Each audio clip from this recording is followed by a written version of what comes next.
Maybe you can find a shuriken somewhere. Now get good eyes instead. Hmm. Are Right. we ready to rumble? Yeah. As long as everyone seems to have leveled up, or if you're still going, we'll just go ahead and kind of continue so that everyone can get taken care of. Excuse me. Don't you do that, Ricky Bobby.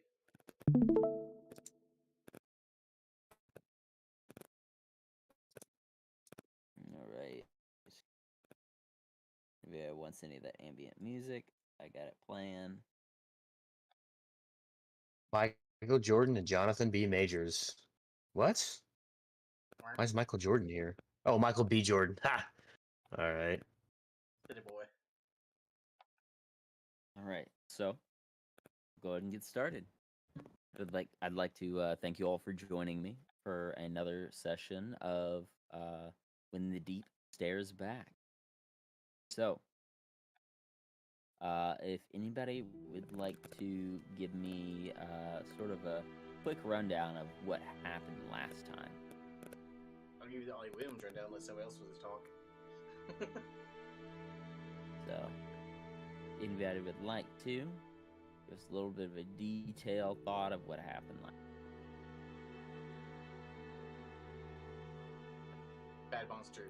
2 guys trapped. We kill bad monster. 2 guys leave. It was mainly a boss fight, yes. Yeah, that thing almost kicked our ass. We almost lost Corbo. He was stuck got- inside that thing.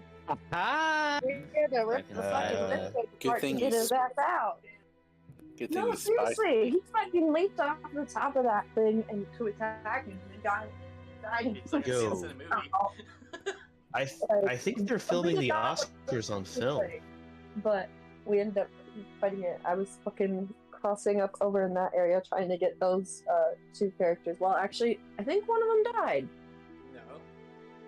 No? No, he He was didn't just injured really bad, and his homeboy wouldn't leave Okay. him. That's why we His had to little fight. token was gone on the screen, Yeah. so I thought he might have died for a second. Sorry. Yeah, we Yeah. had to. Oh, yeah, that's my little cat head across my Sorry. Yeah. Yeah, so, yes, thank you. So, what had generally happened was that,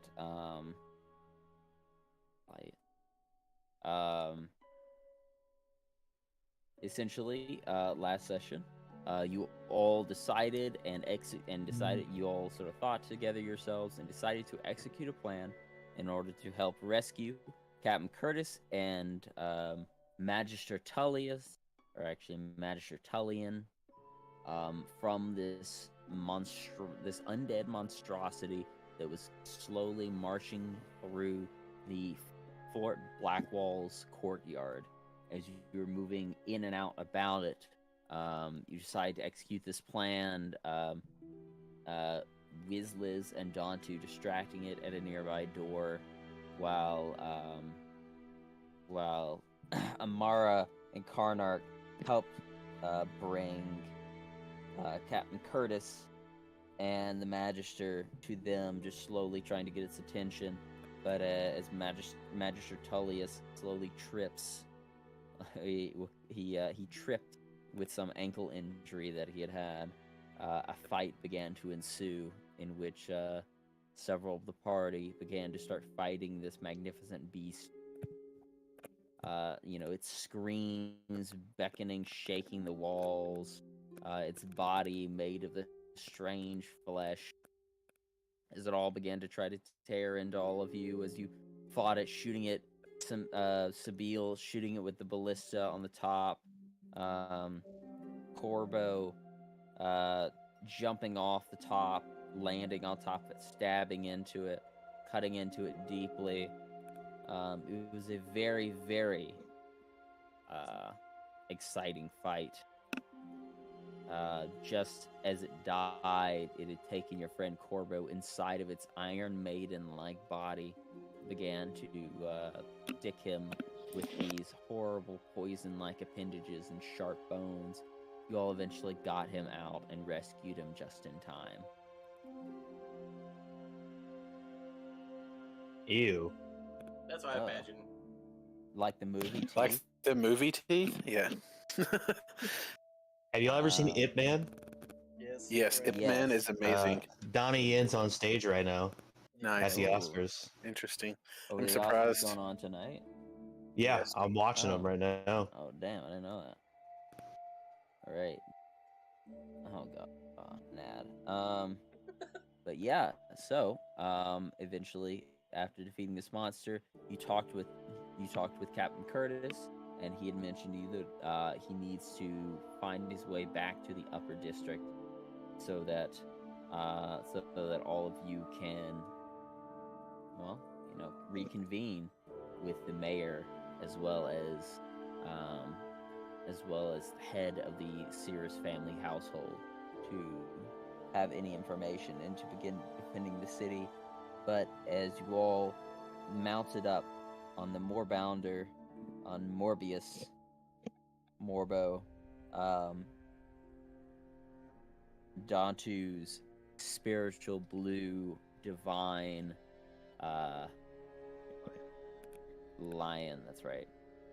And then what was the third mount? Or was there a third mount? I think it was just those two. Yeah. As you're all mounted up on both of those, you begin to jump your way over the wall, moving closer from Fort Blackwall, overlooking the city in the distance. You see the dark storm clouds brewing a green lightning over the city as you see a large skull slowly just staying towards the beach, hovering above it. A bit of this bluish greenish light flickers from its mouth and from its eyes as it's looking over the city. In the distance, you can hear the screams and the trampling of feet as you begin to make your way down the bridge. So, as you all begin moving down through the bridge, you get towards the gate, and you see it is still open, just the way you left it. Nice. As you all sort of push past it, opening it up, as both of you are on the Morbius and the Blue Lion, you look around, and in the distance, as you all sort of catch your breath, you hear the unmistakable moans of undead approaching. In the distance, you can hear the almost earthquake-like sounds of people in the distance running, screaming for their lives, running away. You can see, looking down some of the city streets, you can see they seem to be mostly empty, as if the majority of the... I'll move you guys back over. Someone's mic over like here. being staticky or sputtery or That's, something. It's Jake's. What? Yeah, it's been doing that for like 2 or 3 sessions now. Still? Oh, Yes. I didn't- It's really bad. For sure. What's happening? Have you It's tried just changing the quality of the popping and- microphone that it records at? no Like maybe idea. studio quality or DVD Alright, quality? all I can focus on for a second there. It's just a headset. Try twisting the is it like USB headset or does it use like the green and pink cord? Nah, it's just plugged into my 3.5 on my top IO. Yeah, exactly. So you might want to twist it some. How about that? That fix it? There's slight noises. A little bit. Try taking it all the way out, then twist it and put it back in. How about now? Is that better? I think the only way we find out is when you don't talk for a while, honestly. Okay. It's seems a little better than it was initially. That's But- good. Although, I will say too, yeah, I don't think that Dantu's mount has a name. It's more so a spiritual creation that he can summon. So if he wanted to give it a name, he definitely could. Dantu, do you have a name for your blue-maned lion? I'm gonna go with Invincible. Morbius 2. Yeah, like you got that drop. It's true though, dude. Invincible. Maybe, I guess, man. I'm trying to think, like, I'm not doing Morbius 2. Stop that. I can't think of a good name, but yeah. Morbin time. All right, fine. How about that? Dude. Morbius Progress. Jr. Morbius does what Morbius does. It's like a horse. Anyway, we'll just call him Lion That's lame. until I actually wanted Dontu can come up Invincible. with another name. I told You can name it. That's a lame. name. Invincible. Yeah, it's Okay, literally we'll from call him World of Invincible. Warcraft, dude. Or Warcraft, rather. Ah, Warcraft 3. Your mom. damn. All right, Arth so is an out. as Morbius and Invincible lead you all into the large sort of almost dirt road area that you're in right now. As you look to the right, you can see the city gate. The actual gate itself is completely up. You can see scattered bits of leather, small backpacks, sacks, pieces of wood, as well as bits of torn clothing and blood everywhere all around you, as it seems like several people used this round to escape from the city. But judging from the sounds, you can tell there appear to be more still further in trying to escape.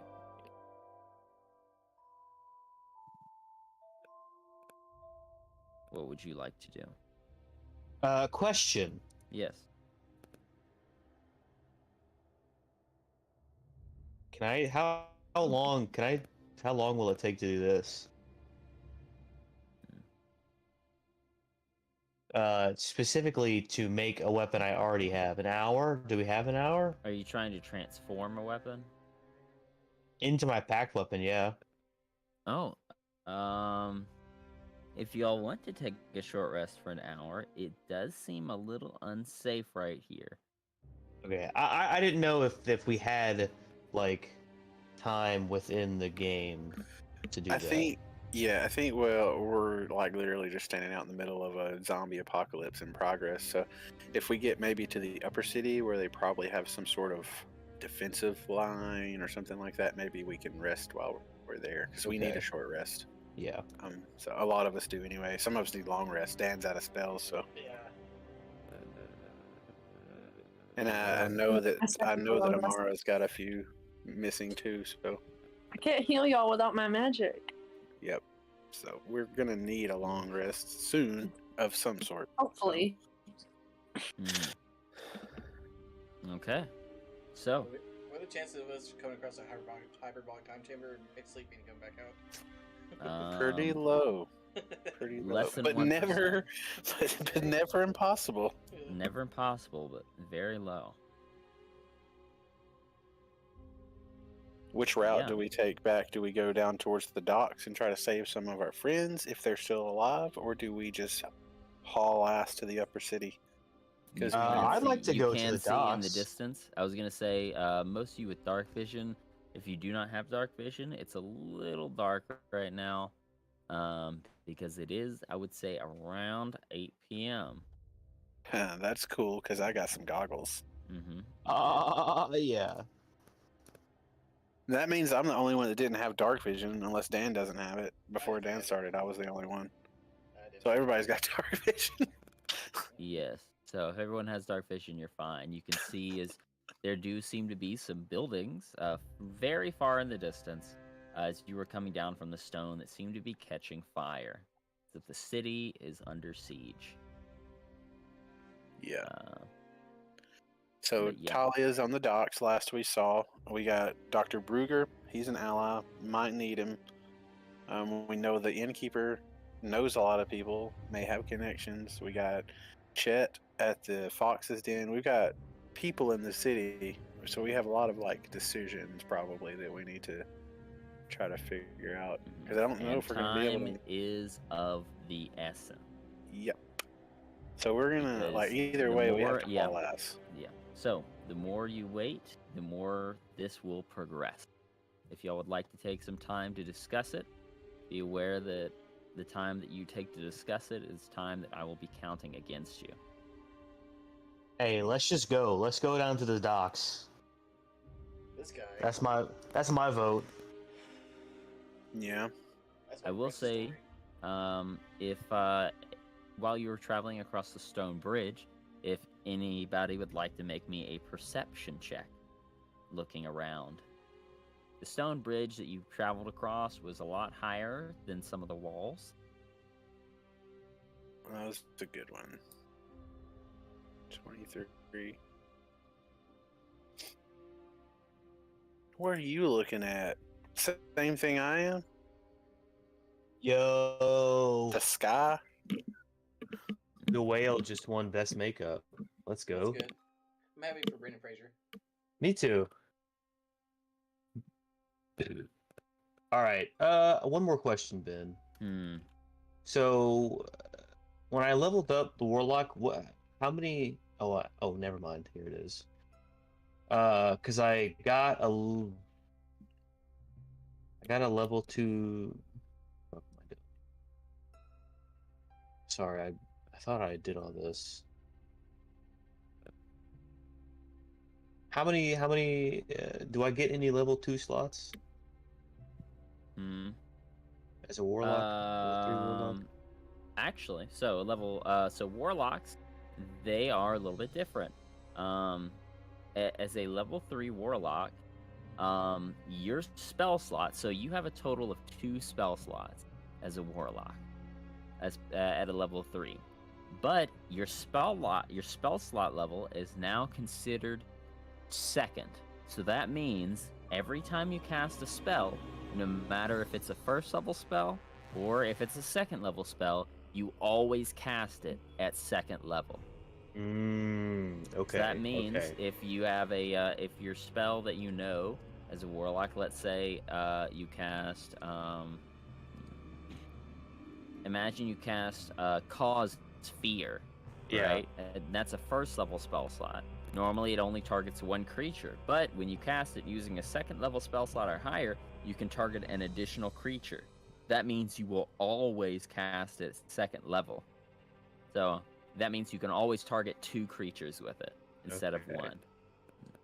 1. Hellish Rebuke, since it is a second level spell slot, each time that you do it, it will no longer be 2d10. It will always do 3d10 fire damage. Okay. But you only get your spell slots back on a short rest. All right. Well, on a short rest or a long rest. So it's actually a little bit better compared to some people. Okay. And then, I how many spells should I have? Warlock spells should I have? 4? Let me check. Yeah. Or 5? You've got 4. You're level 3, right? Yeah. Yes, you should A have level 4 3's got spells 4. that you know. These can be of first or second level. Technically, it would be 3 first level spell slots, or it'd be 3 first level slots. The 3 first level spells and 1 second level spell. Because if you took another level in Okay, Warlock, but okay. you got the 3rd. Gotcha. You would be able to select a second level spell. And so on the undead like spell page, it lists Phantom Steed at 3rd level, but it's a 3rd level spell, but I can get it when I'm a 3rd level warlock. Is that right? Am I saying that right? Once you get to the point where you can cast 3rd level spells, you automatically you'll automatically add this to your spell list. Ah, okay. So you automatically as a 5th level. you can cast as a 3rd level warlock, you can cast Bane and False Life in addition to your other spells. As well as at 2nd level, you automatically get Blindness, Deafness, and Phantasmal Force, as well as 1 additional spell that you choose. So I should have those 4 plus the 4 that I choose. Yes. Okay, cool. All right. Sorry about that, guys. Oh, you're good. Killing me, Smalls. I know. Bring that I'm version, sorry. y'all. I'm sorry. So yeah, anybody else with some input? Jake wants to go to the docks. I kind of think that's probably not a bad idea. Talia was probably one of the better allies we've met. Is Brugger on the way to the dock? Yes, I can. Based on the map, I will. He's sort like of give you right an out estimate. here, isn't he? Like right out He here. is right somewhere? where I was gonna say. He's actually right where around where the R is. In Bizarre. Oh, bizarre. Okay. So yeah, we could probably. I think Chet's probably crafty enough to get his own ass out, Yeah. and he is in the Fox's Den with many hidden in exits. If they can't get out, they're fucking dumb. But I think we probably need to save the doctor, and then if he doesn't take long, we may need to consider going to the dock too. But we really do need to get to the upper city pretty quickly. Being night and everything like that, shit's going down. It's going down for sure. And we need a rest. We need to be protected for a little while. Yes, we do. And I'm hoping that either there's some sort of bastion in the upper city, or they're getting the fuck out and we can rest on the wagon train. Something, you know, to regroup. You do know. Yeah, you do have. There are several NPCs and things like that that you do know of that are around the city. So, but Captain Curtis and Master Tullian, really, as you all are moving along, Captain Curtis says, "We need to hurry as soon as possible to get to the upper district. I need to meet with the mayor and see what our plan of counterattack is. We weren't expecting an invasion this large." We were. Aye, we were. Mm.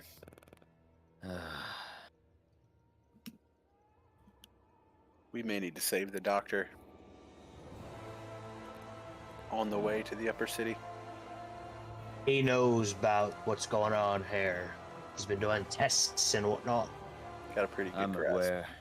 I'm aware of what sorts of tests he's been doing. I know he's been the one who's been mainly researching this. So you know his importance. I do. I need to find him as soon as possible. Although, I'm sure the Royal Guard seems like they might have him under their grasp, though. He may be already protected.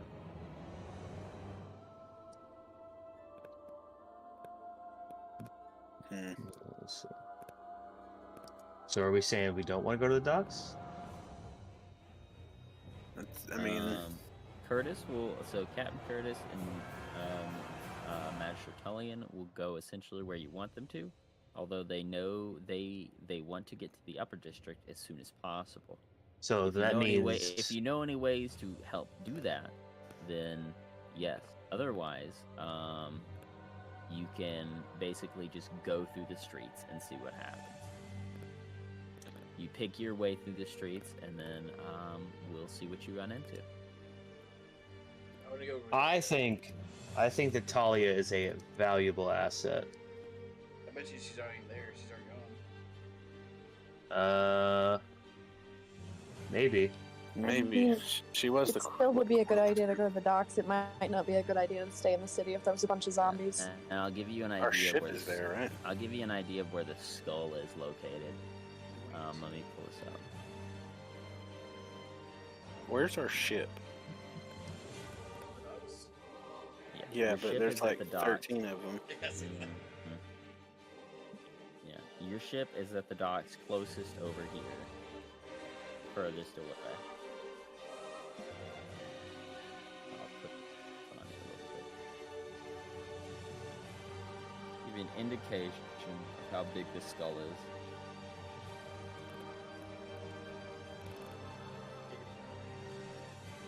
Why is it by my boat? And this essentially the skull is floating about right here. Seems like some bullshit.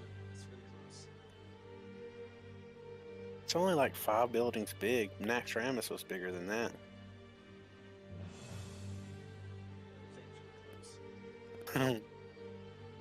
Yeah, it is close. And you can definitely see smoke coming from generally around this area here. So we go to the docks, we're definitely going to have to fight. But if Tali is there, I don't know.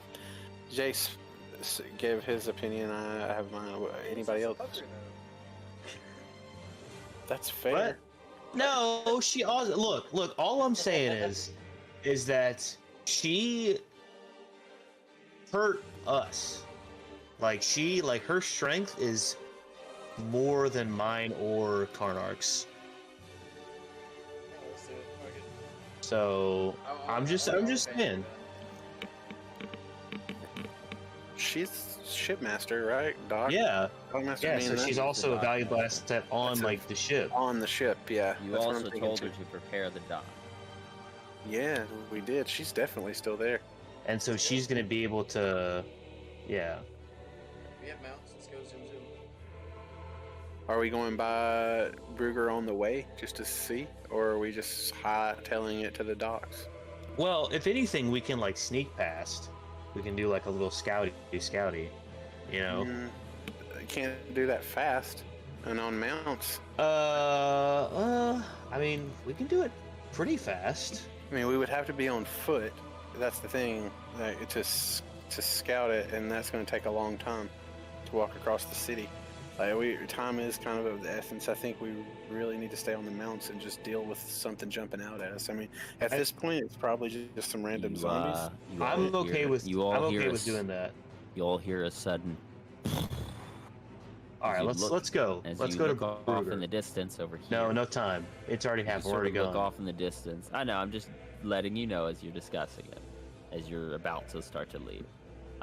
You see this plume of this greenish smoke as this lightning cracks down, and you see like this fireball sort of appear and float into the air as this greenish smoke fills the area. In the bazaar?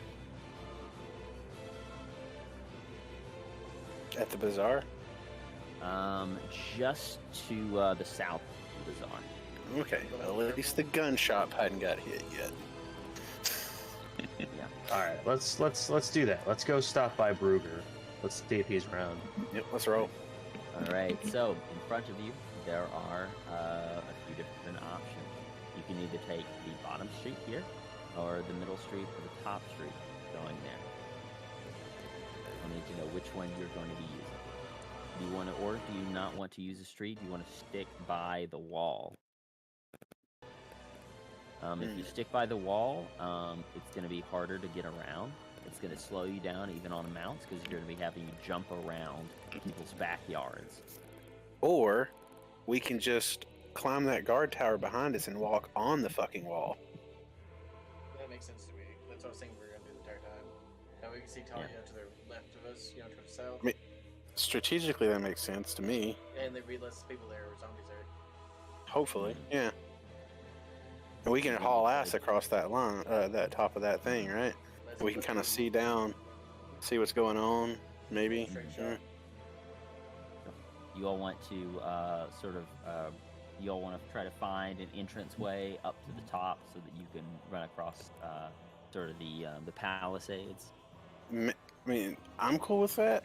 Anybody else got it? I mean, I feel like that's Hey. probably the fastest way, and less zombies down there, because there's going to be regular ass people in the streets that probably got turned. Let's do it.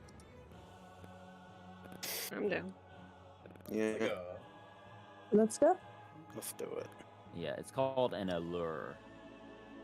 It's a walkway within the interior part of the wall. No, I want to be on the top of the wall, on the ramparts. yes. Yeah, that's what I mean. It's along the higher and interior part of the wall. It gives access to like the outside. Oh, Is my pass without a trace spell expired already? I couldn't recall how much time it took us to get from where we were before to where we are now. The last Oh, session. that's true. Active. Yeah, I wanted to see if it was still active, because then we could. Yep, the pass without trace lasts an hour. If yeah, if you hadn't been hit or anything like that during, this next little bit, definitely it has not. So I don't think you were hit last game. So yeah, if you want to still be considered I just concentrating on that, after the boss battle last time, so I had to check. Sorry. yeah, you're good. But yeah, so yeah, it can still be up. So I will say, the battle and then recouping from it, deciding with the decisions, it's probably been a good 10 to 15 minutes since you started. Okay. But definitely, if you want to continue concentrating on the spell, it lasts for an hour. So Yo, see, and so yeah. Let's go to the. Yeah, so let's do we'll that. get across the tower because nobody will be able to detect us. Well, all right, so for the most part.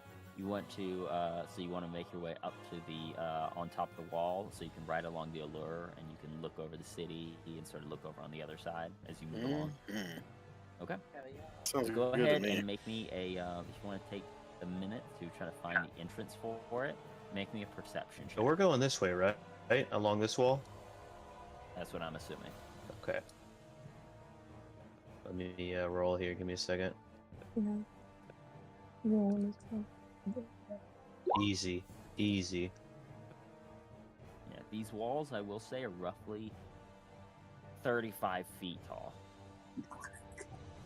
35 to 40 I'm feet having a tall. brain fart. Where the fuck is the perception check? I've got a It'll be grappling in your hook. skills section near the bottom. You can't grapple hook and mount, though, I don't think. Fuck your mount. I'll turn into a giant and throw that motherfucker up there. Hey, exactly. Damn. Vegeta's. There's more than one way to get over a fucking wall, okay? Yeah. We'll just get Master Tullius to cast I'll put- Snowfall and I'll I'll chunk put all you motherfuckers Morbius into the bag of holding. Oh, yeah. for 3 minutes Yeah. until it suffocates. It won't take 3 minutes to get up to the wall. Bet you think. All right. Anyway, Dun, yep, I would say with Amara and Corbo and Karnak just now, as you all sort of take a minute or two to look around, you eventually do find the guard access that leads up into the tower. Fortunately, it is locked right now. That's exactly Door's what I not wanted open. you to say. I'd Yeah, like bring to the pick fucker that down. lock. Yeah. I don't know. Hey, Yep, I'm go helping ahead. him. I'm helping him. You don't need to do that, good sir. I Hey, have look, you never double know. proficiency with my tools now. I don't know how that works in there because I've got the fire rune or You whatever. get expertise. So it says What's Way the there. fire in say? the way that works is I gain my proficiency bonus is doubled for any check that I make using a proficiency with a tool. So Yeah, so that means you have expertise with your tools. So you'll add there's a way you can do that. Let me pull it up. Is there a way I can do it where I just click the tool? Is that what Yes. you're talking about? Yes. Okay. Click the cog icon on your thieves tools, All right. Done. and then where it says proficient, change it to expertise. Proficient to expertise. Gotcha. That basically will add double your proficiency modifier. You can Fuck do that to all yeah, your- it did. You can do it Let's to all your go. tools, not your game sets. Not dice, but my smith's tools. Mm-hmm. Okay. Expertise. All right. Sweet fucking deal. All right. Let's take a look at how that works out. Nice. Yeah, fuck it. after maybe like 20-30 seconds max, you get out the thieves tools and you feel the fire rune somehow sort of guide your hands almost in this very quick like motion as you feel the lock on it ka-chink, unlock. You open the door. You now have access to the allure through a spiraling staircase that leads up a battlement. Although it is small, you feel like you can squeeze in Morbo and the lion, but it's going to take them a minute to get all the way to the top. Or since the Morbo can jump 60 fucking feet, let him just jump up there, Mhm. and then the horse can just follow us up, or the lion. Yeah, you want to do Yeah. that? Yes, Yeah. sir. For Okay. sure. You direct Morbo to jump on top of the allure up there. Yeah. We Yeah, give him can you Naruto just take his- hand Can you just signs. take his passengers with him? Currently he's under a full load, so I would say Okay. no. Alright. He can take one person with him. I'll get off. Okay. We'll leave Sibyl on since it's their mount, so Okay. I'll let her jump Sibyl. up and take a look. You As direct we- Morbo to jump up. You all see as a Warbounder take its legs, stick them into the ground, look up into the air. It crouches down really low, and then you see it just push off, and you hear this as it into the air.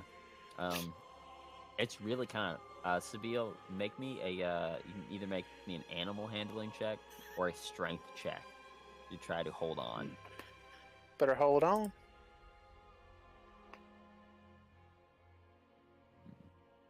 This is about as high as this thing can really jump. Oh, Bro. He fell off. roll me 1d4.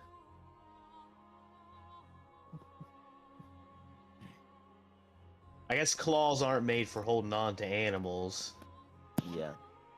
You fall 20 feet as like you jump up there and you're trying to grasp on to Morbo, but it's just he fucking sends it. Up there. Yoinks! Now you And, gotta like, walk with us. he lands on top of the wall. As he stands up there, you fall off like halfway over. You'll take as you fall down on your ass 2d6. 11 points of bludgeoning damage. Yeah, as you damn. land on your shoulder wrong. Luckily, my neck broke my fall. Yeah. Yeah. No. Humpty Dumpty over here. Mhm. Oh shit. And yeah, so you take 11 points of bludgeoning damage. As you Fuck. fall. That's a lot. I'm sorry. Sucks. Yeah, that was really high rolls. But Morbo is now up there, and as you get up off the ground, your friends help you out, and then you all begin to move your way up through the battlement. Hey, can I prepare an action? What do you want to prepare? If I see a zombie, I want to slice and dice that mode. Oh, yeah. sweet. All right, so slowly, again, moving up the battlement as it spirals up, you can see the scorns on the wall are still lit. The actual torches that are on there that light the inside of this are still ablaze as you all slowly walk up. Invincible to the lion, taking a little bit longer as he's having to squeeze through these smaller hallways that aren't meant for a large creature.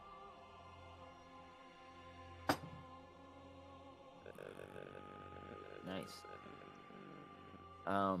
Corbo, as you lead the party up these, you start to get towards the top, and you can see a body lying on the ground. As when you lift your foot, you hear almost the sound of like a dripping noise. As you look at the bottom of your feet, and you can see blood slowly dropping down the steps. As you look up about another 10 feet ahead, as it wraps around, you can see the body of a guard laying on the ground. Oh, that motherfucker prone. You get advantage. Hit him. Hit everything. Double tap. That's what, rule number 2? Is he moving at all? No. Doesn't matter. All right, The can I one, hit him? the skin blanket that got Dan wasn't moving either. I threw that motherfucker Hey, off the cliff and uh, he came can I- back. So you want to cancel your reaction, and then you want to cancel your held action and just go ahead and poke his body. Yeah, Okay. Yeah. You can with do my rapier. With my rapier. that. With your rapier. Yeah. Go ahead. With the pointy end. Go ahead and make an attack roll.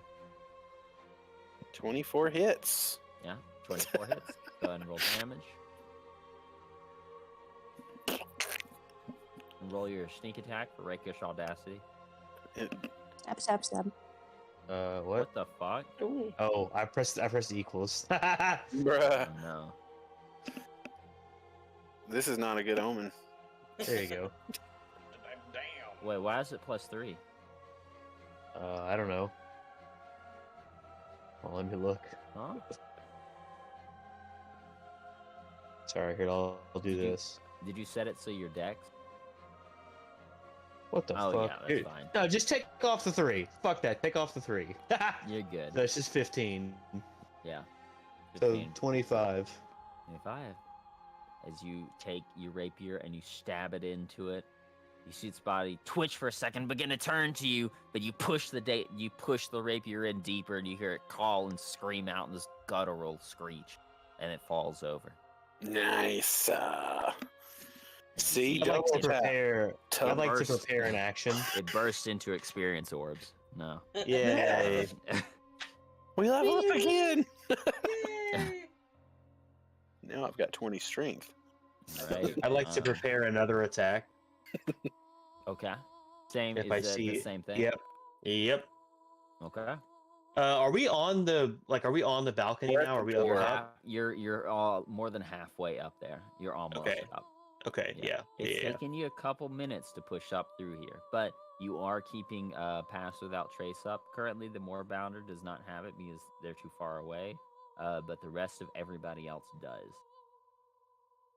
All right, so as you continue moving up the Moorbounder, you do see as you pass by the body that you had killed, just the Zambimbo. You see as Captain Curtis sort of kneels down beside it and sort of turns it over and sees, sort of reveals the Caetano Guard sigil, and you see him take out a piece of what it looks like. He sort of digs around his bag for just a second and pulls out what appears to be like a little, almost like a little purple ribbon, and then places it against the sigil. And then you see him put two fingers against his forehead and then against his mouth, and you hear him mutter something in a language that do any of you speak Celestial? Nope. Dan does. Pretty sure I Do you not, Dan? Pretty sure I do. Check on your check with Dan, me. make me a perception check, Dan. See if you can hear it. Nope. Not It's really. not fucking Your insane shit. armor's clinking around a little too much, but he seems to mutter something Huh? in the celestial language, as almost like, you can sort of tell from your religious knowledge. He seems to be I also muttering a speak prayer. Celestial. Oh shit. Oh. Oh, fuck, hey, wrong roll check. that shit. I hit Roll the that wrong shit. one. One second. That's persuasion, yeah. Oh fuck yeah, Yeah. that's Yeah. As Yes. he sort of Is in my bends down, pants. puts his fingers on his forehead, puts his fingers on his lips, and puts it back, and puts his fingers on the purple ribbon. You hear him mutter in celestial, Palor, and guide this soul to your gates. You. Maybe not.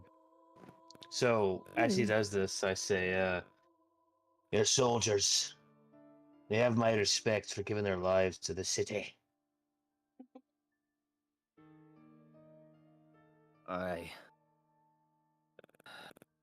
We need to figure this out before it's too late. Indeed. Let's keep moving. And so we shall.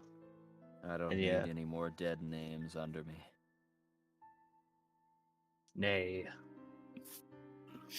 And we keep moving. I'd Mhm. like to move So- over. About another 30 seconds to a minute. You eventually pop out on the top. As you open the door, winds sort of push up against the door for a second as you, sort of struggle for just a second to open it up, pushing it open. And, well, I was going to say, you're wearing that belt of giant strength, aren't you?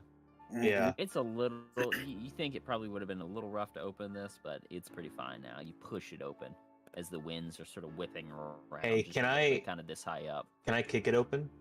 Yeah, certainly. Mm, Make me a strength check real quick. fuck yeah. Kick it off. Heck yeah, broski. Kick it off. Kill the other thing on the other side. Look at that. Yeah. That's a Easy. save. Oh, that's a save. Yeah, that's Oops. fine. It works the same way because you're not proficient in strength saves. It doesn't add your modifier to it. Okay, cool. Yeah, a 22 is fine. Nice. Yeah, 22. You take your foot, try to push on it. It's a little hard, so you take your foot and you kick it, and you almost hear it crack at its hinges for a second as the door flings open, the wind holding it open. Burst of wind and a little bit of rain sort of gets on all of you as the door opens up. You take a few steps out, and as you look on the castle walls. You can look to the left as you all walk outside, seeing the larger allure, the larger walkway. The Moorbounder Morbius is waiting outside for you, maybe 10, 15 feet away. As you look to your left towards Fort Blackwall, it looks much smaller in the distance, but you can see some of the dilapidation that has begun happening on there. You can see some of you, I would say, more so Amara and Corvo, for having higher perceptions. You can see the marks on the side of the wall and the side of the rock, where it looks like that creature that y'all fought clawed its way up the walls and up the rock face into the fort. You also see ropes dangling down from the edges, almost as if they were sort of like climbing ropes from the edges of Fort Blackwall across the way. Does it look like they were strung up at the top, or they were thrown up? Make me perception check from this far away. My character's dumb as shit.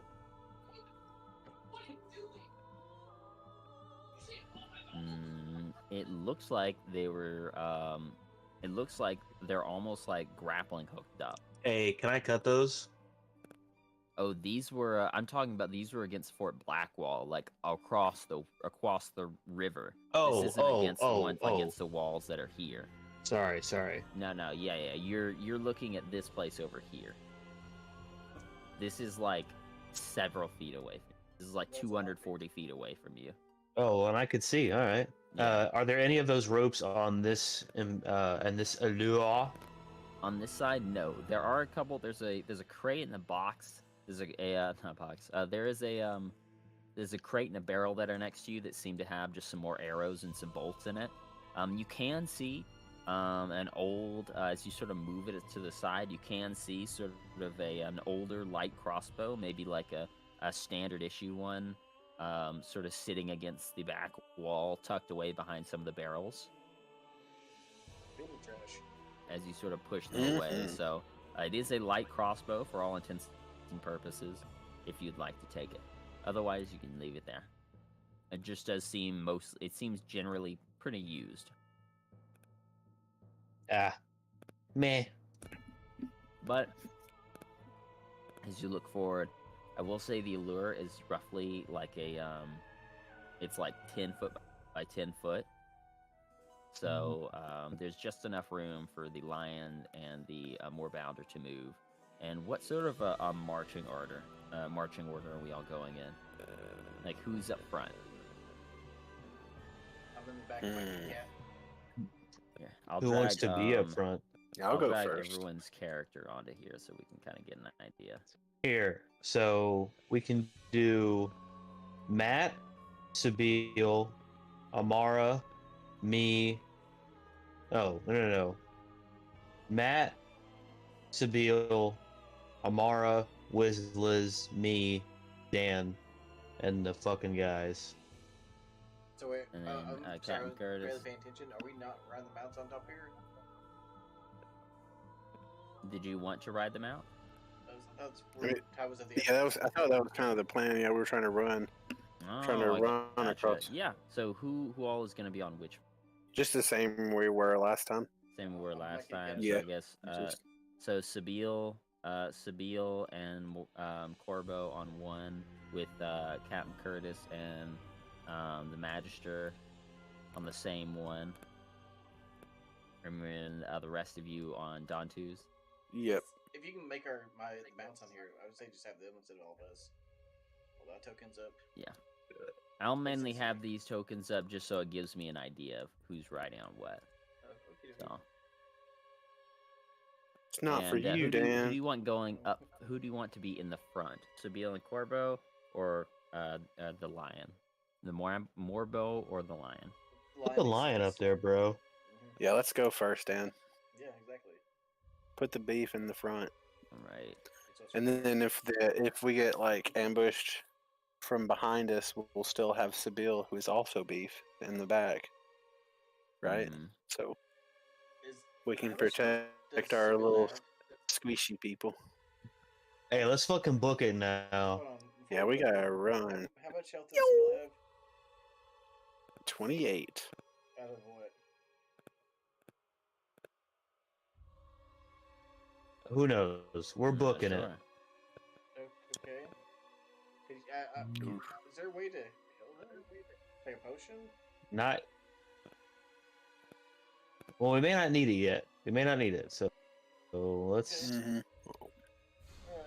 So if we can get We're still combat- needing a rest and everything else like that. Well, that's what exactly. That's why we're trying to run, and we're also cloaked right now, so we need to run. Mm-hmm. Alright, let me have it so it shows play.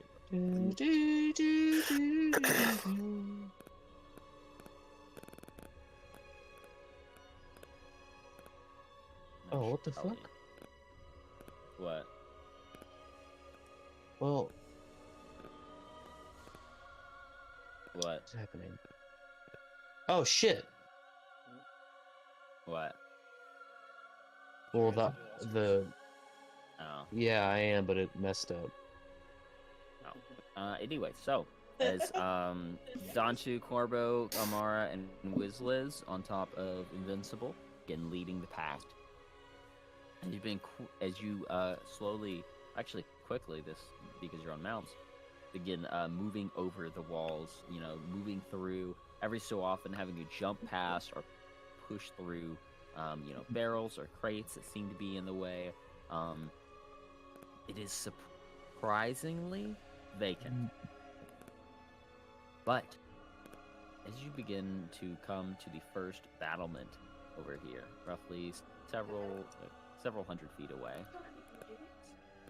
about 120 feet away, you sort of move towards it, and you can see sort of the large 10 by 10 set of doors, seemingly open on this side. As you move into it, you can see as the room does appear to be filled with several different boxes and barrels, as well as a small table sitting in the middle, and a couple mats, almost for like resting.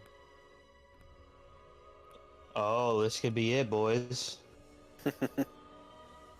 You want to do it here? I don't know. If we rest, we're wasting more time. That's true. I mean, I'm good to keep going. I mean, yeah. I mean, I'm a martial class, so I swing most of the time anyway. It's up to everybody else. I don't care. I'd prefer to keep moving personally, but yeah. I could Any- be okay if we kept moving. That's Any good for me, any too. qualms? In 3, 2, 1, boom. Let's book it. All right, so, huh? What's going No, on? I was just saying okay. Oh, okay. All right. So as you all push through this first set of battlements, moving through, as you sort of move along, more wind hitting you as you're looking off to the right. You're now at this section here. I'm trying to get a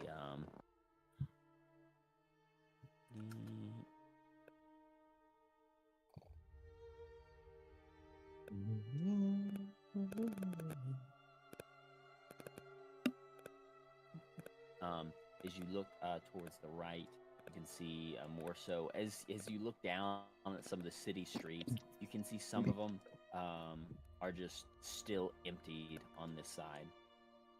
As you look at some of the streets that you may have had to go through and may have been having to pass by, you see that they are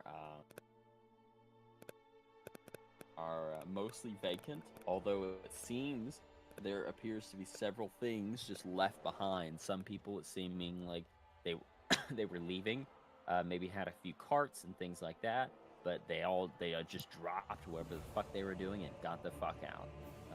You can see there do appear to be a few animals that are down there. Like there are 1 or 2 horses that are attached to carts.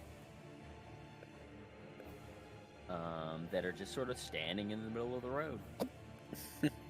Nobody's there. It seems like they were moved across and then they were just left. As you look to your left, you can see the rushing water just beyond the gate, and you can start to see the beginning of the first dock through the innermost part of the channel of the Caetano River. Over here. Mm-hmm. Any signs of Talia? Everyone, make me a perception check.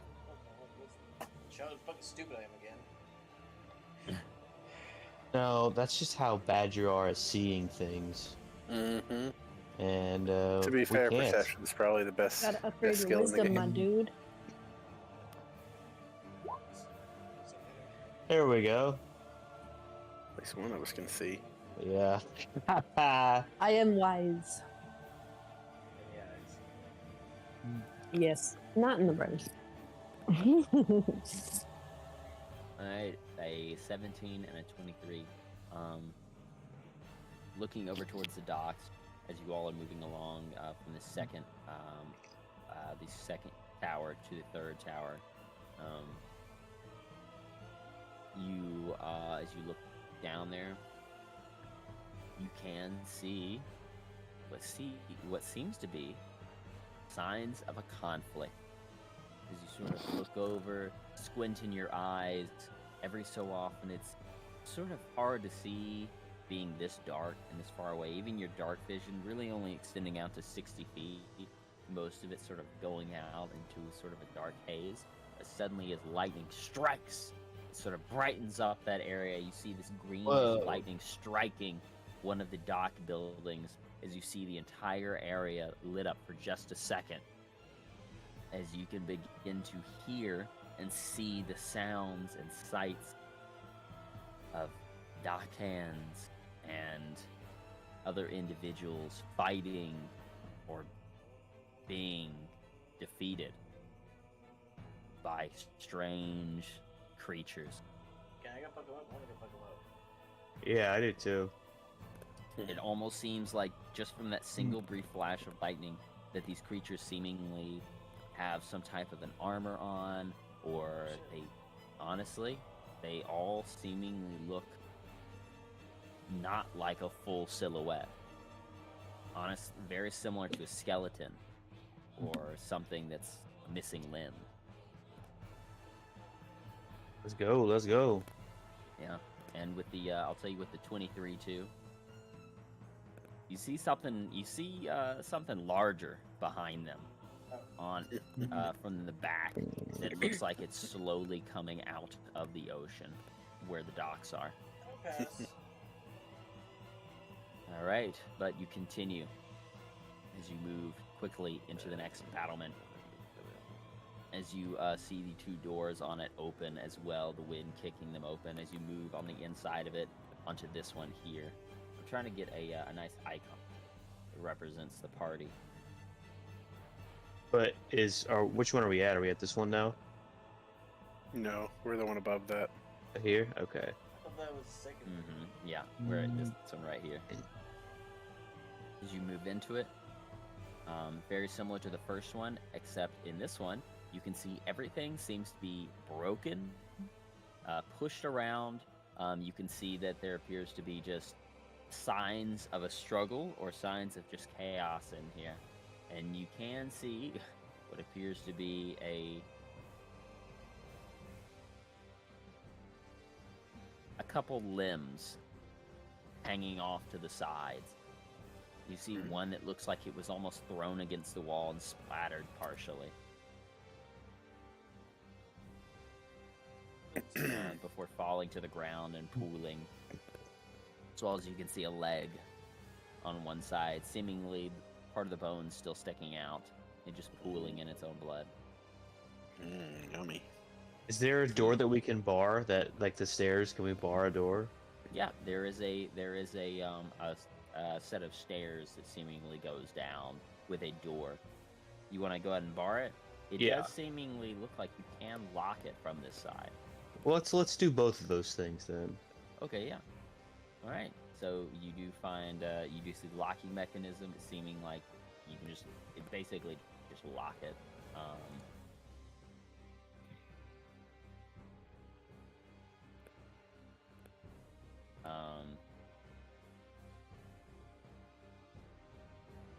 All right. Sorry, I was trying to get the icon. Yeah, you take the lock, you click it onto there. It's seemingly one of the ones, basically like not like a door lock, like the door actually locks from the side. It's almost like a hanging lock, like a padlock almost. Yeah. And within the room, there are several barrels, boxes. There's a half-destroyed table sitting in the middle. What would you like to use?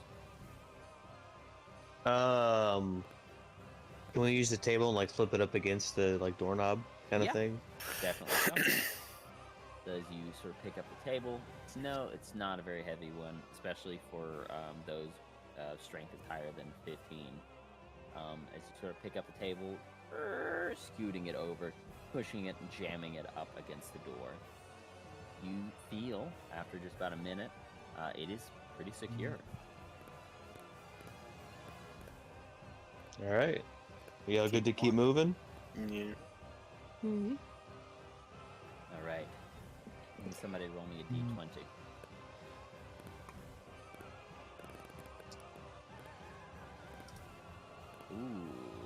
Ooh. Is there gonna be 19 guys on the other side of this door? Yes. Hey, can I prepare an action? I'd like to prepare tactical nuke. What kind of action? If I see a zombino, I want to hit him. Okay. And this isn't like directly after you barred the door. This is like after you've gotten back on and wanted to start moving again. Yeah, that's fine. Okay, cool. All right, on a 19, check something. Roll me 1d10.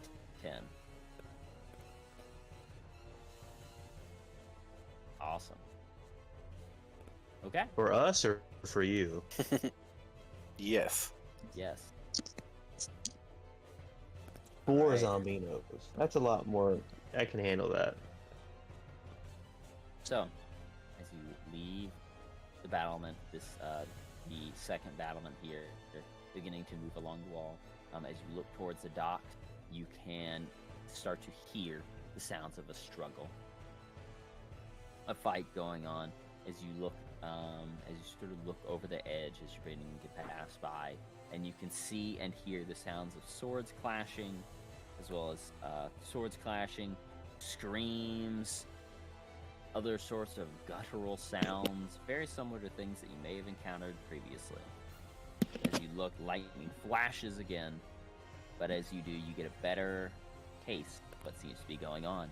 You can see several dockhands, several guards, as well as a few other individuals fighting troves of undead that seemingly are slowly just a few of them seemingly are slowly just getting up from the dock out of the water, just essentially as you see undead grabbing onto the dock from below the water and pulling themselves out, pulling themselves ashore, running up and just beginning to fight with the dockhands that are all over here. These people are screaming out. As you look over, you see as a dockhand is fighting somebody with a crowbar. As they're like swinging at this, they're swinging at some skeleton that seems to have some bit of armor on. As they're doing so, they turn around for a second as they hear a scream behind them. As suddenly you see the skeleton raises up its sword and slashes down on the guy as he screams out, falling over. As he holds a wound on his neck as it bleeds out. All right. You hear the sound as this poor soul screams on the ground, holding his neck from this bleeding wound. You suddenly see as 3 of these, not skeletons, but more zombie-like creatures, immediately run over to him and begin feasting on him. And this is like down here? This is down here. Okay. And are we This is- here yet? Y'all are about right here. So y'all are roughly. So from this scene that you're seeing take place, you're around 170 feet away. Okay. It's more so you're up 40. You're about up 40 feet, and 170 feet away. So you're roughly around 200 feet away from what's going on down there. Okay, I gotcha. And as you look to your right, towards the city, you see as some people have begun erecting barricades on the street made of wooden wagons, barrels, anything that they can find. As you can see troves of undead creatures, zombies, strange beings, and skeletons trying to break down these barriers. Behind it, you can see crowds of people trying to run away. As you can see a small section of guards sitting along this area right here as you're moving along the wall around 170 feet away from you. You see citizens running in the direction that y'all were just from along the street. But you can see one of the scenes that you see is one of the guards as he's like looking around trying to maintain the barricade. See another guard screams out, "Over there! One's breaking through!"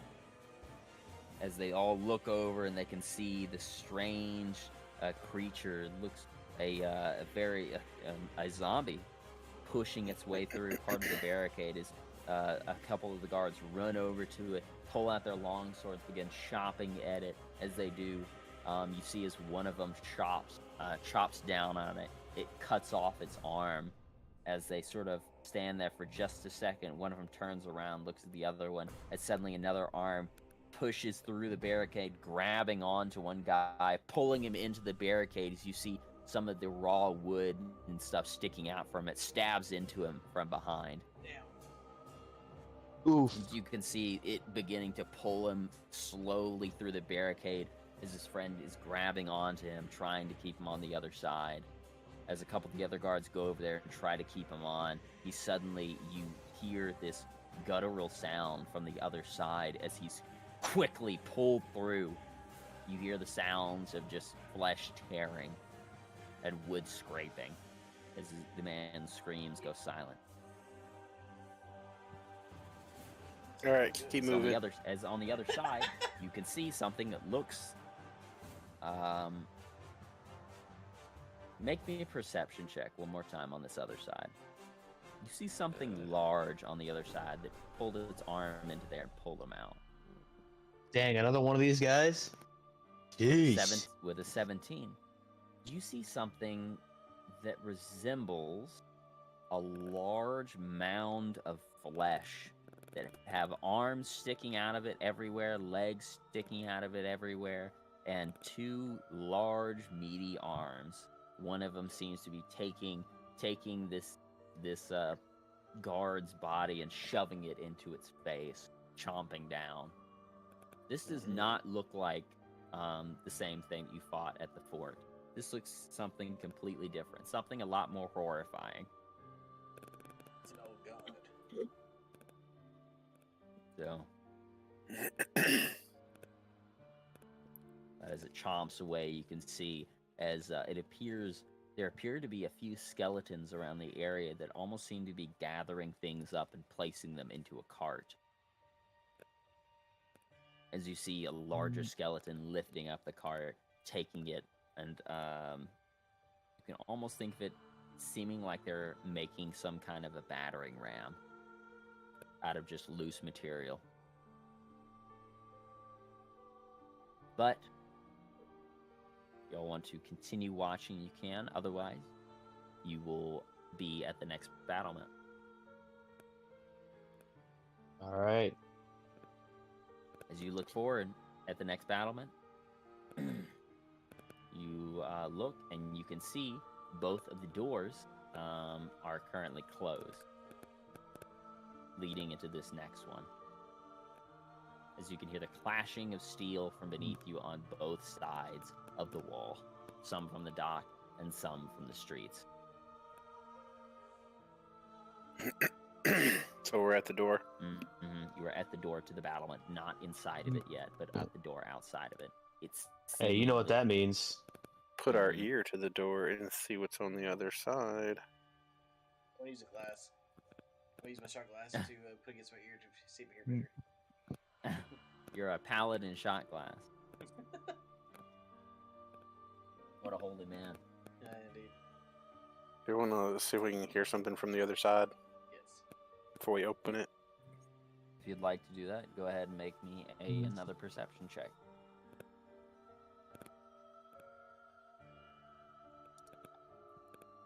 I'm thinking that maybe I'll give it a try. Damn, I'm blind as shit. we can't hear nothing, bro. Let me see. Let's just kick the motherfucking door open again. Damn, we can't hear nothing.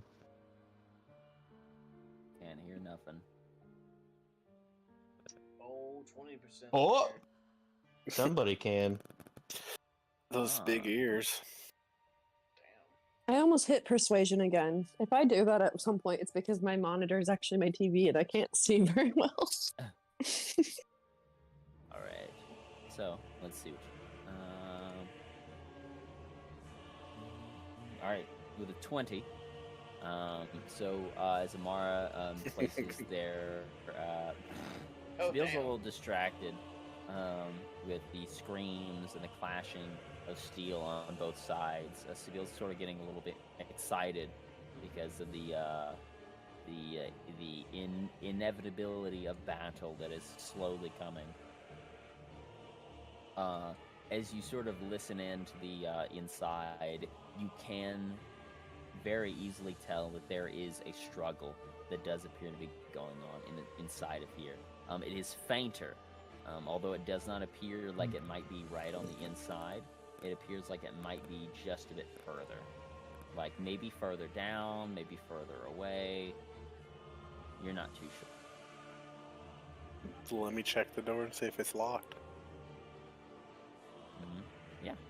As you begin to check to see, it is currently locked.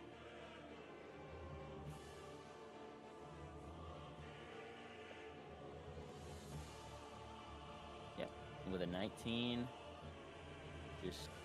needed a 15. So, you take your thieves' tools out and you begin to pick the lock after around 30 seconds to a minute or so. Eventually, kerchink, the lock opens. Do we want to open this fast with prepared actions or no? Heck yeah, bro. My blade is in my hand. I've been prepared. My baby blade is in So, you all want to prepare it. You all want to prepare an action. Yeah. Okay. Yeah, I'm gonna Okay. put my thieves' tools up and get my sword out. I'm not gonna ignite it. Okay. So, as you get your thieves' tools out and you get your sword out, you say you're not going to ignite it? No, not yet. Okay. Hey, Ben. Yes. What are the additional properties of Razor? I'll have to send that to you. I'm gonna razor. You joke about the mice being shit and falling apart all the time. What? Razor mice, dude. My ex, she had like 5 of them in like 2 years. That's Like, cool. really hit and miss. My razor mouse burnt up in like 6 months. I remember the smell. It was horrible. Yeah, it was terrible and it was extremely hot. Literally caught fire. Yeah, I was gonna say it could have caught on fire. Ben gave me a wired mouse for my computer, and somehow my cat fucking broke it. I came home one day and the wire for the mouse was like completely fucking pulled to the side and the bottom of it was coming off. I have no idea what they did. That's wild. It's like having children. Well, my little girl, she doesn't do anything like that. But she did see I something think- normal the other day. They were probably just running around being crazy and tripped over it and launched it somewhere, most likely, because Is it moths on- will run back and forth across the house. Is it on a desk or is it like dangling across like the floor? I don't have a monitor, so my computer's set up at my TV. So it was on my coffee table that I have, where I have my keyboard and my mouse, because I don't have something to have it on my desk yet. Yeah, so Can't use it over there yet. Then they'll probably attack stuff like that. Hmm Outside out I mine. have a wireless there's one now. Cats.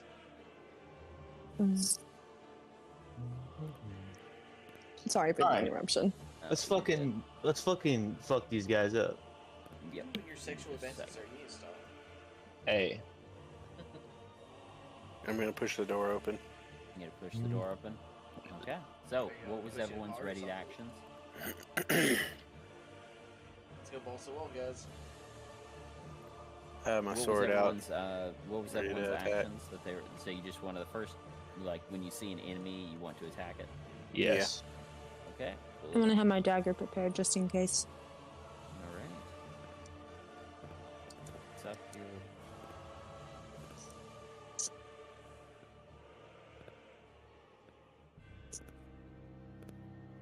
Just a second. There.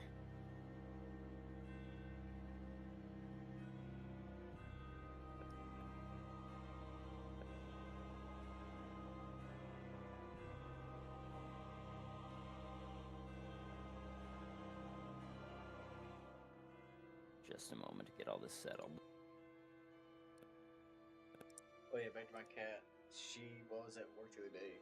She put one of her toys in my big old, I guess mug, like that you have like ale or like beer in.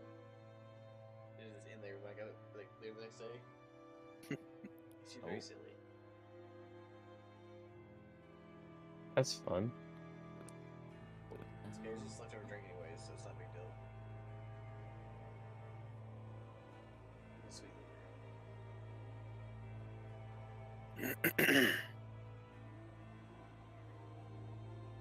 All right. So, as you all open the door, kicking it open, as you look on the inside, pull this up. Move you over here. Yeah, we know what's up. Mm-hmm. We know. Just a second. Initiative. Yeah. It's gonna be Yeah. for initiative. As you open up the door and you immediately look on the inside, you can see what appears to be a struggle. As you see two of these guards with these elongated bodies, blood dripping from their armor, grabbing at another guard, trying to grab at another guard that seemingly blockaded himself in the corner with barrels and boxes. As you look all around, you can see dead bodies of other guards everywhere in this nearly destroyed room. All right. So we're going for initiative? Yep. And That's I'll how need it everybody works. to roll for initiative. Hey, what's going on with our prepared attacks here? Yeah, that's why I'm gonna have everyone roll first, Okay. and then we'll go ahead and go through with the prepared attack. Yeah, just making sure. How Don't far? worry, You got I got 18 you. with -1. Look at that roll. This is bullshit.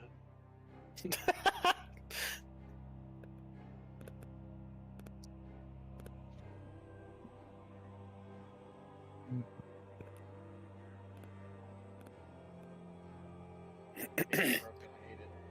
Well, you get that +3 on initiative or something. Yeah. Shall do. Word. Damn.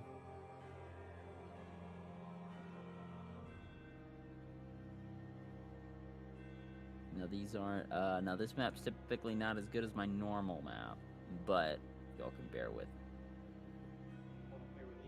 Just because you didn't expect us to go up there, don't mean you can't have a good map ready. No, right? What he needs is like a highway, which is good, right? We were supposed to go down path A, B, or C on the road. Like, no, we're gonna go above the road. Fuck this. You ever know? You apparently what have was never everyone's? listened. I would assume everyone's order was in the order that they were,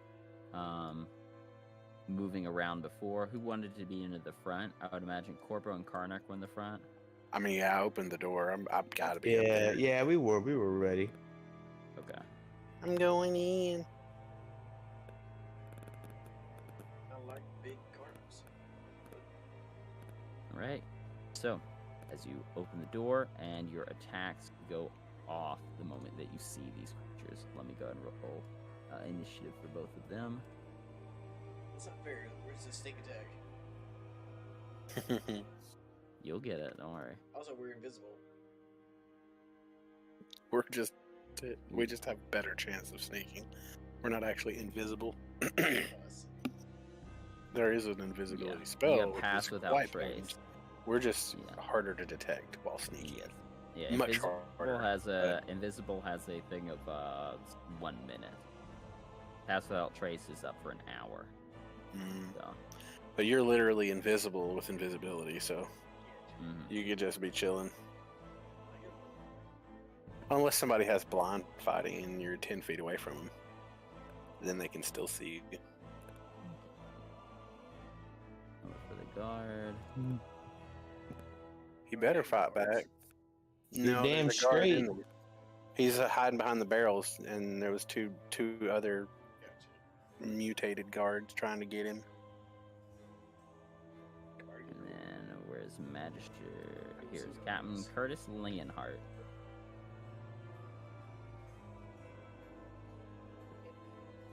He's got a gun blade. To what? It's so cringe. All right. Fancy. So let me move you over. Okay, Arthas. Fair enough. You win this round, sorry. All right.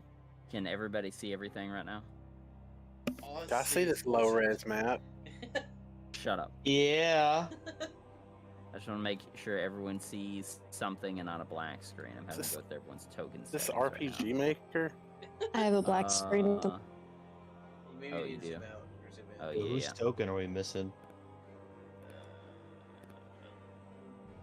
It looks like Oh, Magister. Okay, now I don't have a black screen. Yeah, the We're good. Magister is the guy. Yeah, he's the default Facebook profile picture Default. right now. Old default face. You're an anonymous Facebook user back in the day. Mm-hmm. All right. So as you look on the inside, you can see this guard in the corner, stacked up barrels and boxes stacked up against him. As you can see, these two individuals, these guards with their armor on, elongated limbs, ripping at these boxes, trying to pull this guard away from them. And you can see that there does appear to be as he's screaming in the back. All right. So. Corbo, I'll say, well, let me put everybody's thing in here, and we'll have everyone's actions go off. So we had Karnark at the top with a 20, followed by Wizliz with an 18. Although the creatures, they got an 18. They'll be going first, but it's still surprise, so Wizliz will get it before them.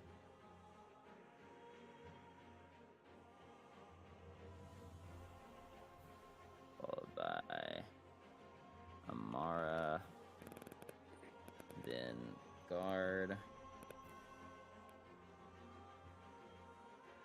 Corbo, and then Dontu, Deal. They get everyone. Karnar, Wizard, Amara, Corbo, Dontu, Deal. But yeah, and then let me get it for Captain Curtis. Captain Crunch. Captain Crunch. Makes your roof of your mouth bleed. 6. Pretty low. We're going Seville. after. We're going before Seville. All right. Let's fuck him up. All right. So, Karnark, if you had a held action, it goes off. Did you have a held action? Yeah, I was preparing my sword to attack the first Okay. guy. I know me and Corbett are Yeah, in a couple they of are steps. they are farther away, so you can decide to not use your not use that, or you can continue to use it. I mean, I have to move, right? I gotta run over there. you'd have to move. 15, 20, 25. I'm definitely gonna hit this motherfucker. However, I am gonna use my bonus action to ignite my sword, a Dawnbreaker, Ah. and then I'm gonna attack this bitch. Go ahead. As you ignite Dawnbreaker. Oh shit! Flames. Damn, Why did it- automatically doing damage. Cool. Why did it do that? I'm curious. Like I. You click Okay, the never name. mind. Oh, Daddy. Oh, daddy Let's time. go. oh shit! First fucking attack. Let's fucking Yeah, go. Hey, this ahead. is what happened last time. You remember? Yeah, I broke my Yeah. fucking axe. I sure do. All right. I actually have a crit deck this time. Yay! Whoa! Look at him go. He's evolving. Mm-hmm. Oh, shit. All right. So I'm gonna constantly shuffle this crit deck. You'll just tell me when All to right, stop. stop. That was quick. You know, you some fucking around. I'm different than you. Built different. All right. Severed tendon, double damage, and 1d6 dexterity damage. This guy. So go ahead and roll roll it like you normally do. So this will be it'll be 20. Fuck. Yeah, I gotta add that 2d6 though, because that's flaming. Mm-hmm. Will be Come a on. 46. Easy Oh, crit. is it 4d6? Oh shit. There. We'll take another Fuck. 10. Another 10, That's, 30 OP as points of fuck. damage. Cutting into the back of it, roll 1d6. 1d6. What's the 1d6 for? As you He's taking cut dexterity you cut damage. into it, as you slice into it, you cut through part of his arm and down through his leg. You hear the sound of like a rubber band snapping as you can see the tendon on the back of this creature's leg suddenly snap and pull back into him as it's making him harder. As it's making it harder for it to move, it screeches out as it looks behind you, or as it looks at you from behind. Ooh. I like this given. Awesome. Hey. It Yeah. is still up. With a do I get like a full turn or Yeah. just one attack? Yeah. Oh We're shit, in son. initiative right now. Oh, okay. Well, let's go ahead and swing again because I got 2 attacks. Aw, shit. Does 19 hit? You better fucking believe 19 hits. 19 hits. Yep. Alright, sweet. 14 slashing deeper into this creature, How do you do it? and the 2d6 fire. Yeah, 21. This creature is beyond bloodied now. As you are cutting deep into its skin, you see it screaming out at you, blood pouring out of its body. This black ichor, as it looks back at you with these bloodthirsty eyes, Mm. seeing you as the beef you are. You better. I just did 51 points of damage to him. Yes. Is beyond bloodied. Alright, I'll end my turn. All right. Hulk smash. Next turn up, it is these guys were surprised. Wizliz, you are up. Fucking nuke him. I would, of course, like to cast Hadouken. Eldritch Blast. Nice. Of course, I of was gonna say, course. Can you see? You might need. You want to cast it on this guy over here? Yes. Okay, cool. Yeah. 21 hits. Sweet. Ah, yeah. Put that motherfucker to sleep. That's a 1d10, right? Just Yep. click Eldritch You Blast, can just right? click the Eldritch Blast and Oh, I chat, see. and it'll roll it for you. Nice. 6 as you boom, burst it with this Eldritch energy. It Don't ripples you- and crackles off your hands. Is You that did it not twice?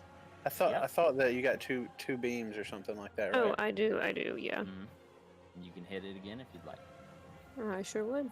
Snap, crackle, Alright, pop, motherfucker. 17, Yeah. that hits. Okay. Nice. It's Nice. crackling with this energy. Let's go. 16. Crackling, destroying its body with this eldritch energy. Mm. It is screaming back out at you as it turns its attention away from the guard against the wall. All right, Julio. Right, that'll be my turn. Yeah. All right, cool. Nice. Then we have Amara.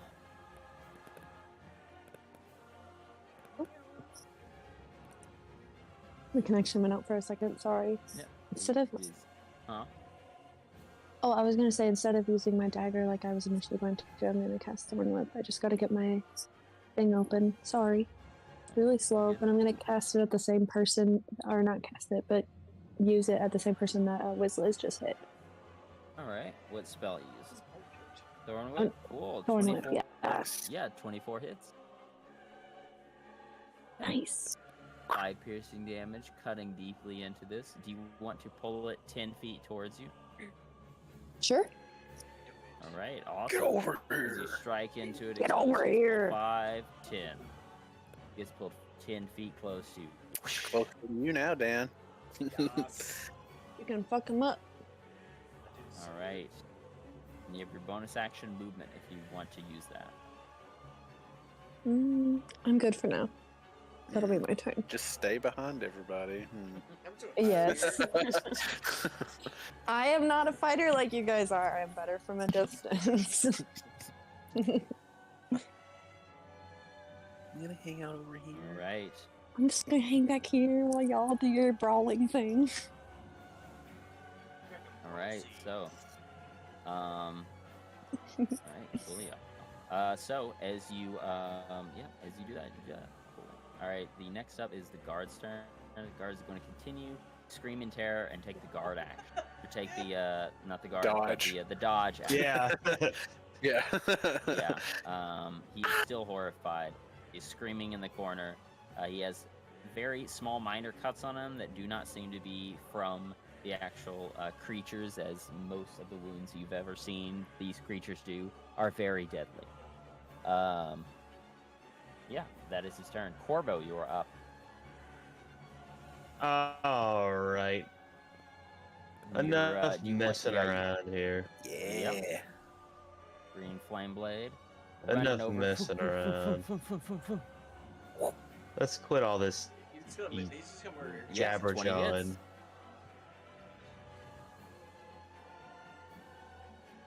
Alright, how the fuck? Let's see. Okay.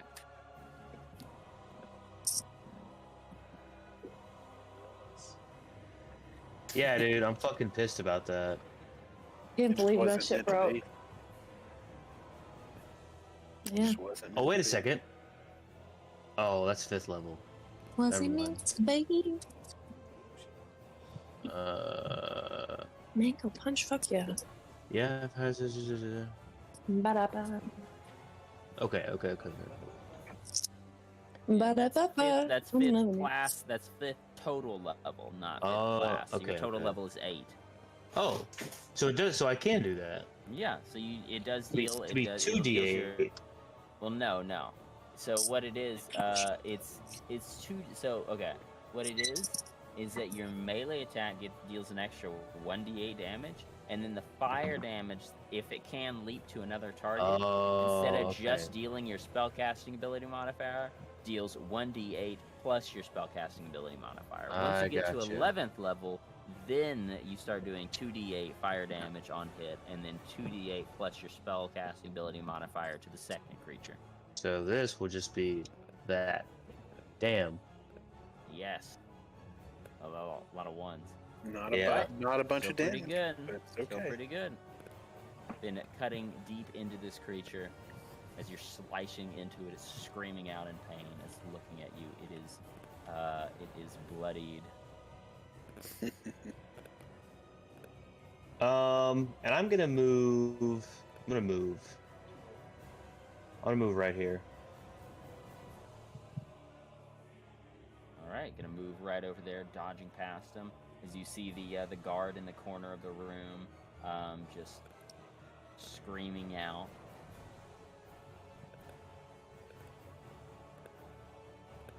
Yep, it cannot make an attack of opportunity against you. Fancy. You can't touch me. Yeehaw, brother. Mm-hmm.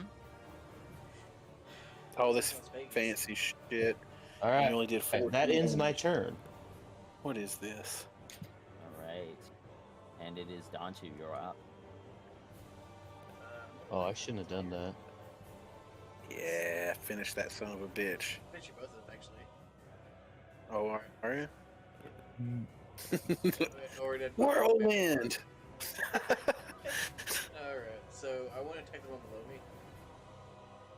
Mm-hmm. No, actually, I want to attack the Money one out. above me. I'm pretty sure that one's almost dead. I'm surprised I killed Yeah, it. it's. I did 51 fucking damage. Yeah, he's Exactly. literally That's what I'm probably saying. barely hanging on. Yeah, Take it's at least bullshit. one of these guys out of the fight. Yeah, so I'm going to attack the top of my map. Well, you got 2 attacks, right? So if you can kill it this time, you can hit the other. Mm-hmm. Oh, okay. So I want to roll for attack against the top one. Is that cool? Yes. Yeah. Do it. Hit him. Does 13 hit? Damn. 13. Well, Does isn't this not. still the initial This round? is still We the haven't. surprise round. So on this Yeah, so first 16. one, you do, yeah, a 16 just hits, Oof. Close, Alright, Dan. so 6 and. slicing into it for 6 damage. Alright. It's Is it not dead? still up just barely. Damn This it. thing is in Motherfucker, the dude. red. Hey, He's in but the you have red. that. You have that additional hit with the glaive, though, right? Yeah, but that's Oh what- yeah, you can. You can hit him with the other You end. of strike, it. yeah, you're 5th level paladin, so you can attack twice when you take the attack action, and you have,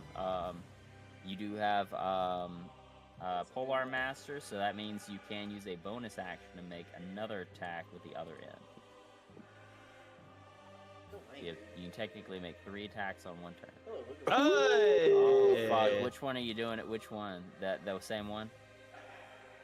Yeah, I guess, yeah. Yeah. Which one are you? Well, no, I think. Okay, What's up? hear me out. Is it You good? should do this guy because this guy had less health, so you can hit him with your additional attack, and he might die. But this guy, it may not be the case. He has taken significantly less damage. So Sure, okay, I'll follow. I mean, I would take. I would put the Whipping crit damage on around, as well. hitting this dude for a crit. Nice. All right, I am. Wait, you're not doing the crit deck? That's what I'm doing. No, I'm talking about Still- Dan. Oh, I'm Yeah, sorry, he, you know that. Oh, you're fine. Fine, we can do the crit deck. Here we go. Let me move these around a little bit. Tell me when to stop. Crit deck. Let me know when you start shuffling. I'm He is already shuffling. shuffling. Okay.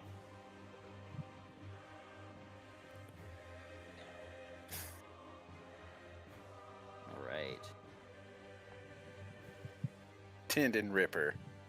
A 10 No. Same one I got. Ooh. Uh-oh. Momentum. This is slashing, right? Yeah. Double damage, and Yeah. and you get to add a +2 to all of your attack rolls for the next round. As when you slice through this creature, you get to use your momentum to continue. Okay. Nice, dude. Cool. This So that means +2 attack, for pretty good. more attacks, for any more attacks that you make until the end of your next turn, you gain a +2 attack bonus. So, yep, 13 plus 9, fucking this guy up pretty hard. He's past bloodied now, a good bit. Is there like a third action I have? I thought I did. Yeah, as it's a bonus action, you can use your bonus action to make an attack with the other end of your glaive. You just that make right? another attack. 'Cause I Yeah, you melee just the first one, then melee the second one. Yeah, but you still get a bonus attack that uses the other end of your Okay, that works for me. Let's do it. So I rolled the glaive again, or what? Yeah. Alrighty, here we go. Which one are you Which one are you attacking? Bottom, yep, a 17 plus 2, a 19 hits. Go ahead and roll, not your glaive, but you'll roll 1d4 plus all the bonuses of your glaive. So 1d4 plus your strength modifier plus 1, because your glaive is a plus 1. D4 plus what? Smacking them. 1d4 plus your strength modifier. Which is, I think, 3? No, 4. If your strength is if your strength is 18 or 19, it's a plus 4. Plus 1, because you have your glaive is plus how do you, 1. How do you do the command? 'Cause it didn't go through. You do /R. Oh, I did Base. exclamation point R. Yeah. Unrecognized. I did R1D4 plus 4. /R. I did. Do you do / like the one Yeah. next to shift? Yeah.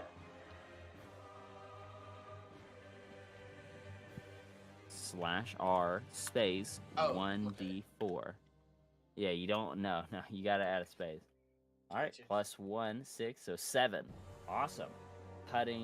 Smacking into him for 7 points of damage. Getting some nice hit to him. He is nearly dead. He is on the doorstep right now. He has less than 10 health. So Sibyl and the NPCs attack next, right? Mm-hmm. Mm-hmm. Their turn is next. All right. So it is. If that is your turn, Dontu. It is Curtis's turn. Curtis is going to immediately push past everybody, moving in there. It'll be 5, 10, 15, 20. As he moves in there, you see his cloak sort of cover him up for a second, like cover up his chest. As the cloak moves back from him, you see he's holding an immaculate looking hand crossbow. As he takes it, he sort of holds it almost back like a sort of like a cowboy holding the hammer back on a revolver, and he pulls the trigger on it, and he's going to make a hand crossbow attack.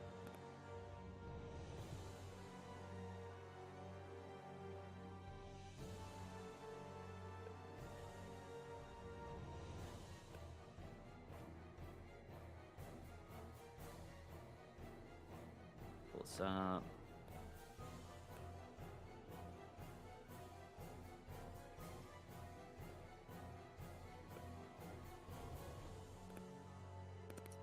Bro, these guys get dead. Guys dead yet or what? Ah. Close. Both of them are in the red. We just don't have any finishing power right now. Maybe it'll. Yep. Curtis and Sibyl can finish this.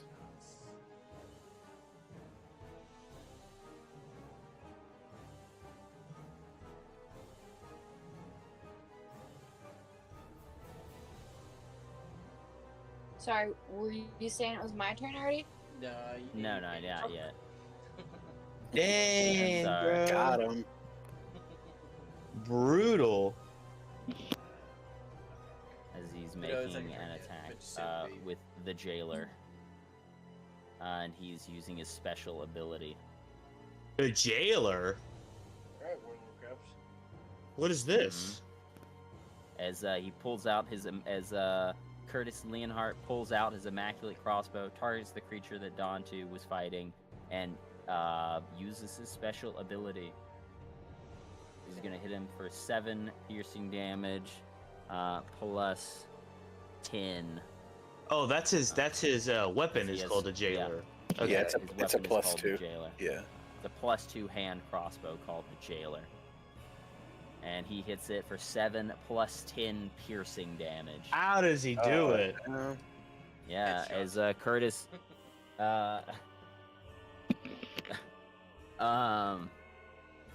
as Curtis moves forward, he sort of rolls into it. Cloak moves out to the side, revealing this immaculate hand crossbow. Looks at him, sights Deadeye, and shoots it. And you see as this bolt shoots out of it, you all see sort of a flash for a second as the bolt just nails right into its head as it pushes it back into the wall, smacking and nailing it to the brick. You. Damn. It is dead.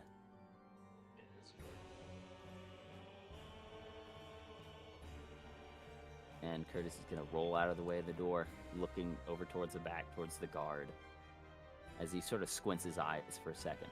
That is his turn. Sibyl. Samantha. Yeah. Yes. You are up. There's still one more baddie that is in there. How does she do it? He's basically bleeding out, right? Just hit him. He's gotta have. Pretty sure He got he's half a hit point left, dude. He's got less than 10 hit points. Okay, let me move forward because I don't really even see him just yet. Okay, there he is. He's got half a hit point, Give dude. me the dick. 5, 10, 15. I'm just gonna move forward a little bit so I can see him. Right here. Just fucking slice him and dice him, bro. Yeah, I can move right there. I can Do the get to there. Robocop. Just do the Robocop. Shoot in the dick. You said he's basically dead already. Yeah, shoot in the dick. Yeah, he barely has any health left. Oh, great. So, Damn. An 11 misses. Wait, it's still our surprise round. But it's I still know. Wait, okay. it still It's misses. I wasn't looking at the place. You trip on a little blood as you're running in. You Bill, still you've have had your bad second rolls attack, tonight. though. Dang, here I was thinking it was gonna be over. Hey, you have 2 attacks though, Yep, right? 2 attacks. Yep. Yeah, I can go again. One more try. One again. One more try. We'll try one more time. Hey. Yay! 16 hits. Right on it. 23, yeah. No, it's only the first attack then. Mhm. Oh, is that how that works? Hopefully it Mhm. happened. How do Yay! you do 10 it to this damage. creature? How do you do How it? do you do it? I go right through like the face. You know, I just go right through the skull. You just stab him. You take your great sword as you move forward, trying to slash the first time, seemingly missing. As you sort of take it, and almost like an old medieval German soldier, like a German knight back in the 13th century, wielding a Zweihander. You turn it around so the point is facing towards him, and he thrusts right into his face. It buries deep within his head, piercing straight through and smacking into the stone in the back. As your sword pushes through it, even cuts a scone in half. A wall scorn or whatever, a wall torch holder, in half. As you take it, you pull it back out as it falls over. Sounds like Asmongold. You Dead. take a second, you look around. The danger has passed. You look and you can see the think guard that. in the corner. You see the guard in the corner is still sort of like you can see Karnak. Karnak and Corbo and Sibyl. This guard is sort of in the corner as he's like still looking around and screaming as he's looking in like all different directions, just as he's like barricaded himself. All right, can I talk to him persuasively? All right, I grab him by the shirt and I look at him and I say, "Get yourself together, man." You grab him. Yeah. As you go to grab him, make me an investigation check. I tried. Oh, he's gonna be a fucking zombie, dude. Mm-hmm. Can I do perception instead? No. Damn. Investigation.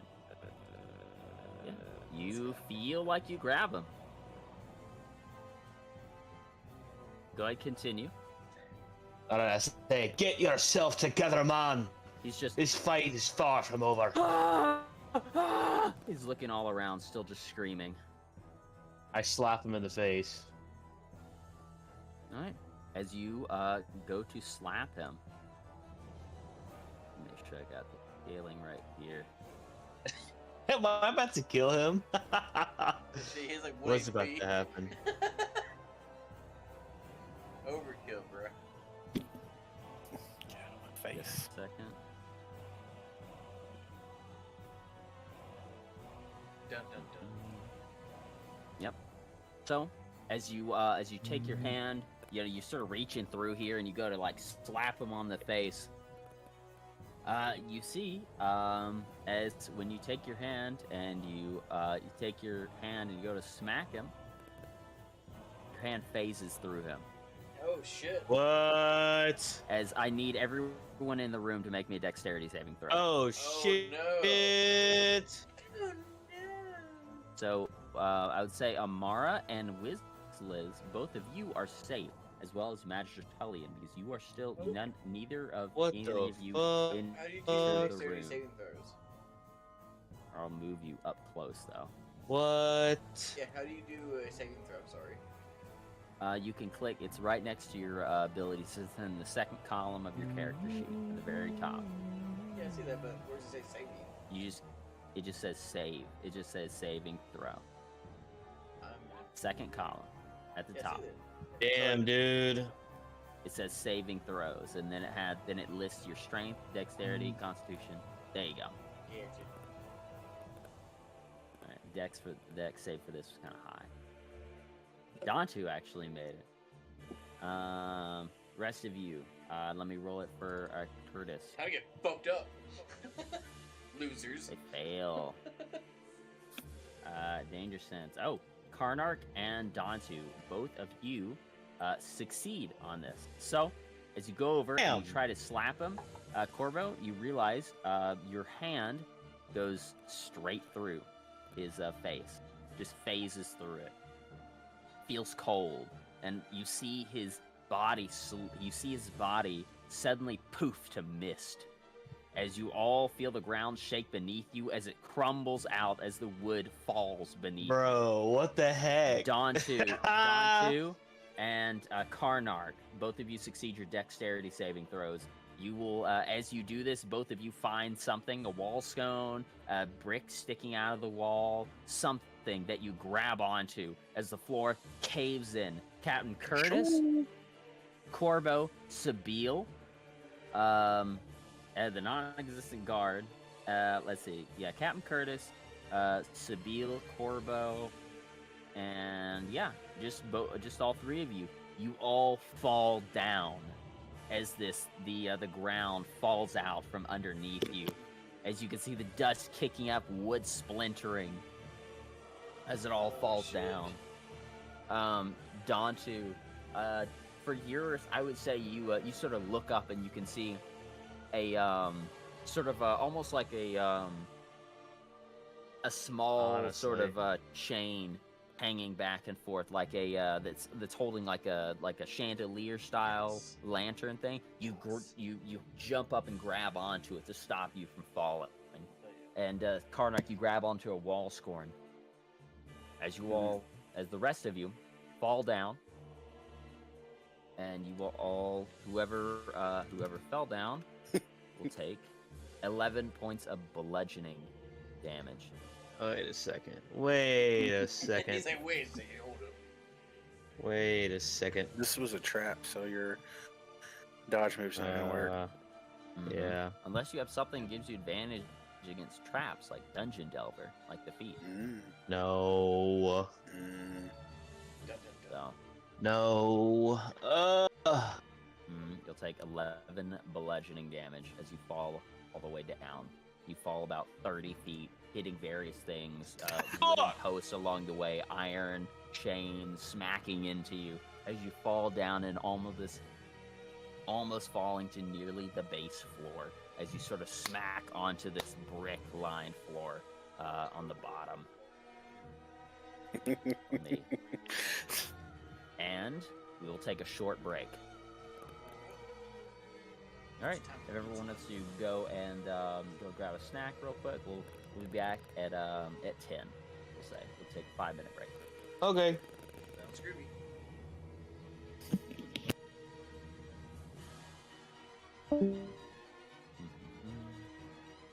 Oh, who left? I think Corvo left. Jake. Yeah. Oh, gonna go watch his movies. There's a little award show.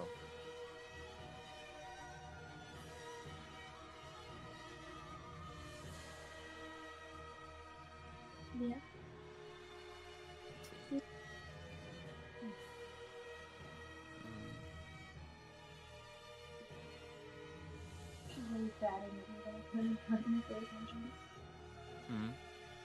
He's always batting at me for attention the whole time we're playing. Hey, I didn't have any attention. Alright, Felix, go home. Yeah, Felix went home. They got a little high and they got tired and went home. Oh. They're watching SpongeBob on their phone anyway. Hi? That's always what happens when they smoke. It's either that or it's like some kind of sensory. Tap, tap, tap. Yeah. The tappy taps are so cute. Little tappy taps.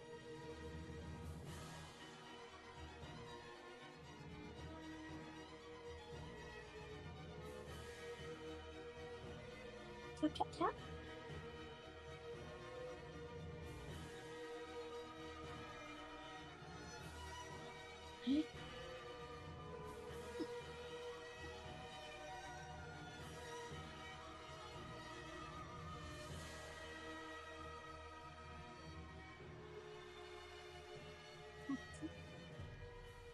Okay. Trying to also do my nails this morning.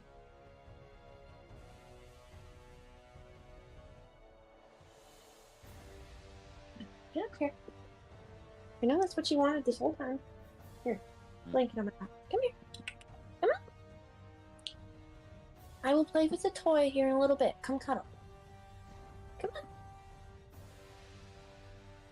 It's not what you want, is it?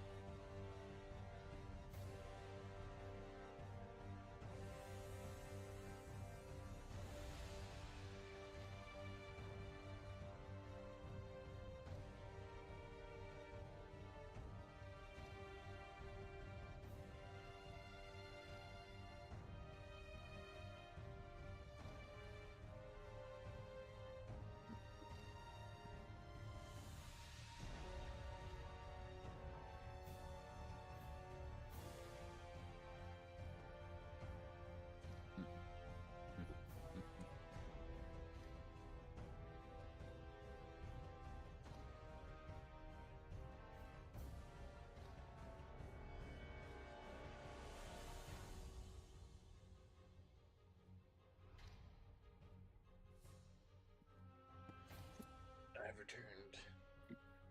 Very cold. Hello, return. Welcome back. Oh,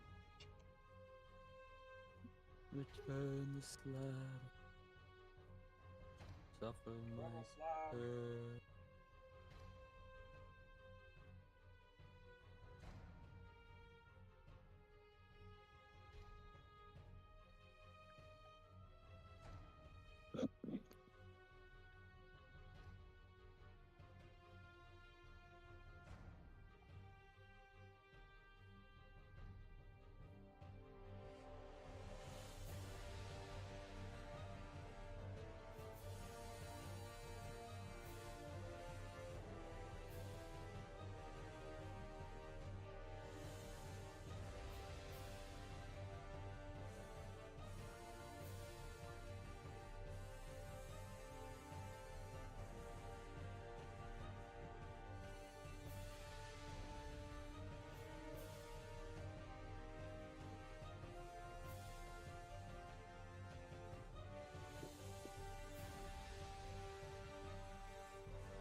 Minutes my ass. We'll push it to 10. It's only been 5, literally just now. I know. That was a joke. I'm eating food. I don't give a shit. I'm back, just so you know. Oh, are you? and I'm here gonna- too. I mean, I just went to pee, and then I think we're only missing Jake. I did the same thing, but I got pizza. Mm-mm-mm. I mean,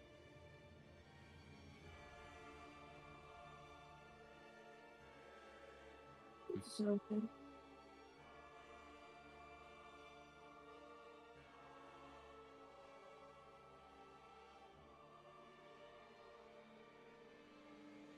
we've been discuss what happened around break? Yeah, y'all think about it.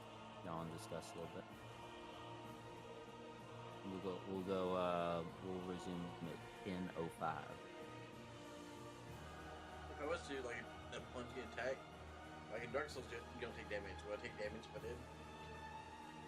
Yes, but the other creature will take the same damage that you do if you land in the hit. So say if I was on the chandelier, I was swinging back and forth and cut it at the right time, the right angle, that make it clash with it, would it take extra damage?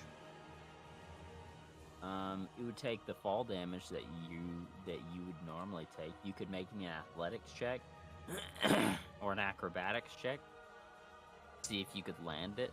And if you did, you'd only take half the damage I roll, but if you decided to hit the creature and you hit the creature while you were falling, it would also take that amount of damage. It would take the normal fall damage that you would have experienced.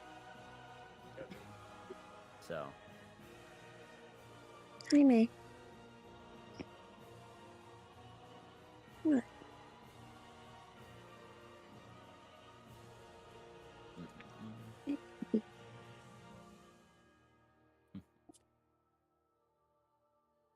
What are we waiting on? waiting on just another minute. Oh, okay.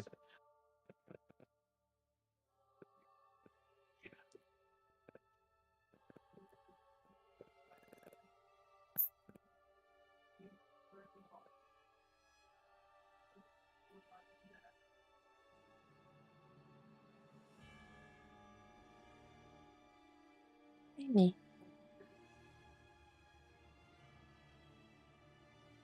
I know you, girl. Hi.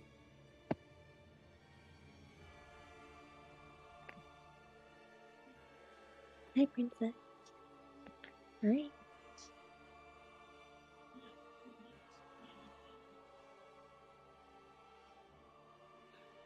What?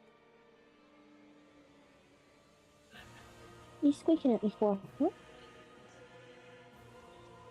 What's you squeaking for? You're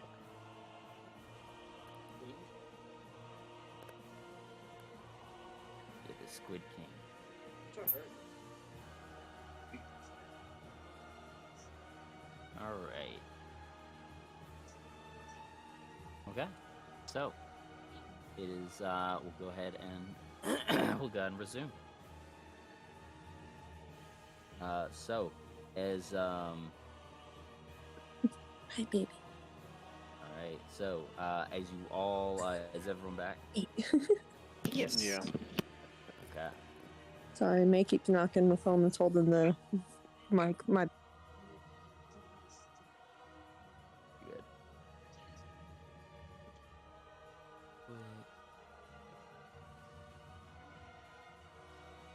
Back on. So we'll keep the same initiative order that we were going in from before. So as Corvo, as you reach out and go to grab this guard's shirt, you feel like you grab it, you don't know, but you reach out, you grab it, and you go to take your hand, and you try to slap him. You see as your hand phases right through him. As it does, you see as his body just turns to mist just instantly, as the ground shakes underneath you, and immediately the wood floors crumble out from underneath you as Corvo, Sabine, and Captain Curtis all fall down roughly 30-35 feet, taking the damage that you did. Karnak, you grab onto a wall scoring with one of your hands, sort of tweaks a little bit under your weight, and Dantu, you sort of jump up onto this chain hung chandelier. As you grab onto it, it sort of rocks around a little bit, sort of creaking as you do so. Amara Can I take a quick, real and quick? huh? My aura, that everybody's around, doesn't it give them like saving throw advantage?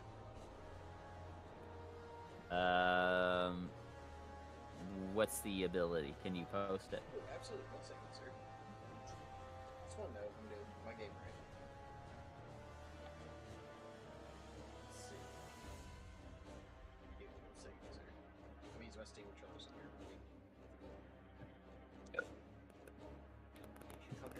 That's not it. Oh, excuse me. Yes, sir. Goodness. Or protection, I think. Yeah, here we go. That one. Yo, let's go. To add your, so what's your charisma modifier? My charisma modifier is 3. All right, so looking back up at there, we'll see who actually did fall. So, add the saves. Corbo out of a 9 to a 12, that would not have passed.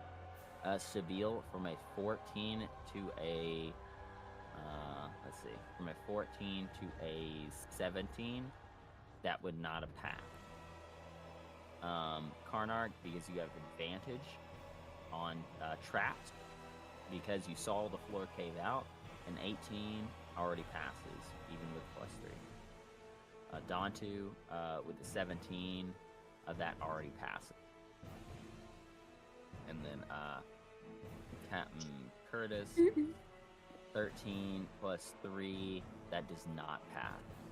I'll try it. So that means whoever I appreciate that it. means Sabine, you do pass Sabine. I was about to with say. Dantu's aura protection, you see it sort of empowers all of you to give a little bit of a burst to your feet. Some of you it's not enough, but Sabine, you see as Dantu as he does this, and your feet, the wooden floor crumble out beneath you. You look over at Dantu as he jumps up against the chandelier, and you do the same thing as you jump and grab onto the chandelier above you. Hanging from it as the floor caves down, Corbo and Curtis take that damage that I had previously rolled. The rest of you do not. The one day It was worth a try. You saved somebody. Yeah. Yeah, I tried. That was good though, because Sabine only has like 20 something HP. Alright. Minus 11 would have been awful. I have 16. That would have been about what they have to. Right, and as you fall down, you sort of crumble through other bits of wood. It almost seems like the entire inner structure of this thing caved inwards as it fell down. Oh, How do I'm you- mad now. How do you have 16 HP? Me? Yeah. What do you mean? Why do you only have 16 HP? Because I lost a lot in the fight. I was at 0, I thought we healed you. and I Yeah, yeah, you did. But I was only healed for 27. But everybody else, I thought everybody else got pretty much topped off.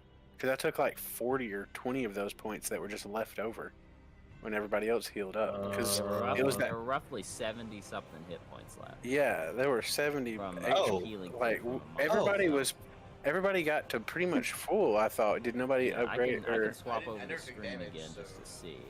Oh, maybe. Oh, yeah. Oh, you know what happened? Okay. Okay, I know what happened. Well, when I leveled up, my hit points were at full, and I was like, "There's no way." So, Well, they were because of that healing spell. Like, yeah. that's the okay. whole thing. Yeah. Well, then I'm at 31.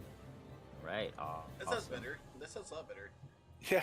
Does sound a lot better. All right. That's all I okay, got. That's what I thought. 31. So this whole place is heavily obscured with dust, and shrapnel, and whatever else that starts to float into the air as you fall through.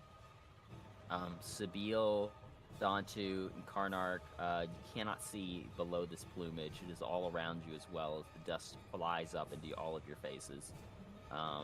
Wizliz and Amara, you sort of take a step back to not inhale any of the wood dust that flies up into there.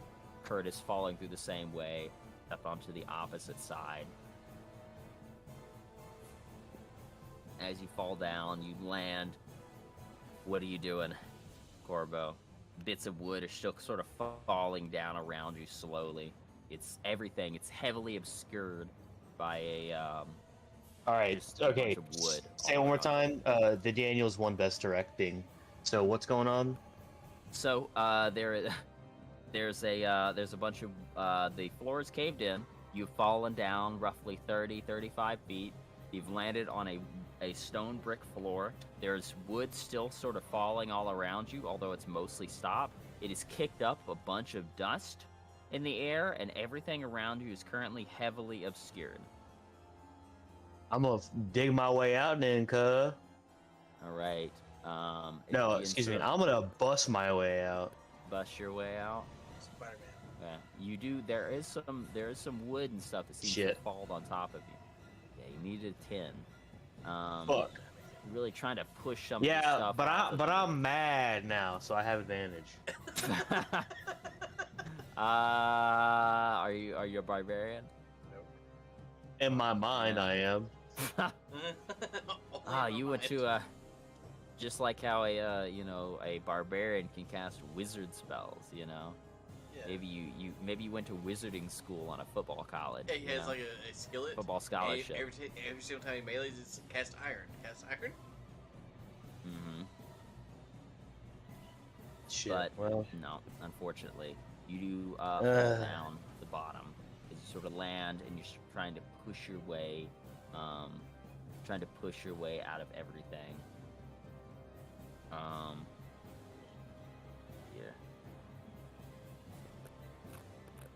And as you do so, as the sort of several seconds start to go by, dust starts to settle.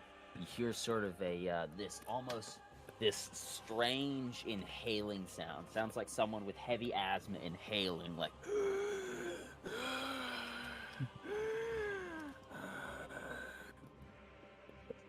You sort of look around and you can see pulsating through this through the dust that is slowly starting to become more clear. You look up and you can see a figure floating. it's a fucking ghost, dude. I will move you down here. You look up, you can see a figure floating down below, it holding a staff that's pulsating. Its face, as you slowly begin to squint and look at it, its face, skin falling off of it, these greenish blue eyes looking at you. Another mortal is fallen. Hey, fuck him. More souls for the Lord. As you see him take his staff, hold it up in the air, as everyone down who's above sees this bright greenish light sort of emit through the dust cloud. As you all hear the more another mortal for the undead Lord.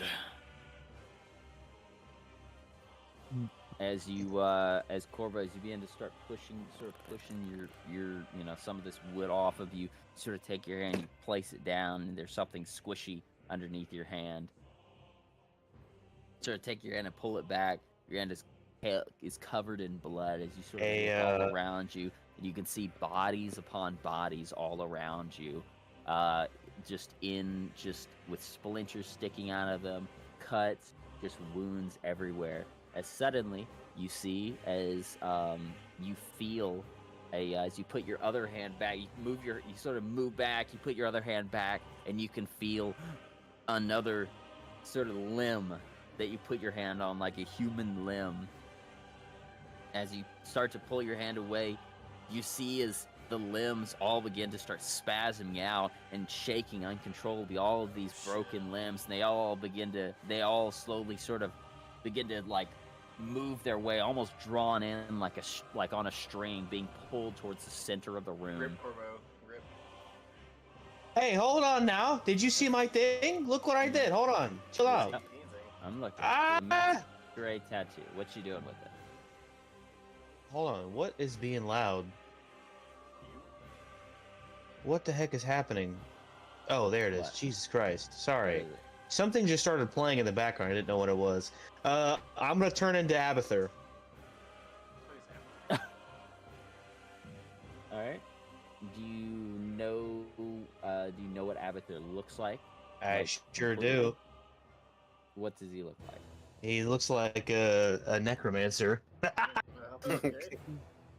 Do you know what his face looks like, or Yeah. are you gonna mimic what the statue looks like? Mimic the statue. Mimic the statue. So sort of Yeah. a man in dark robes with a skull. Yeah. Okay, use your action.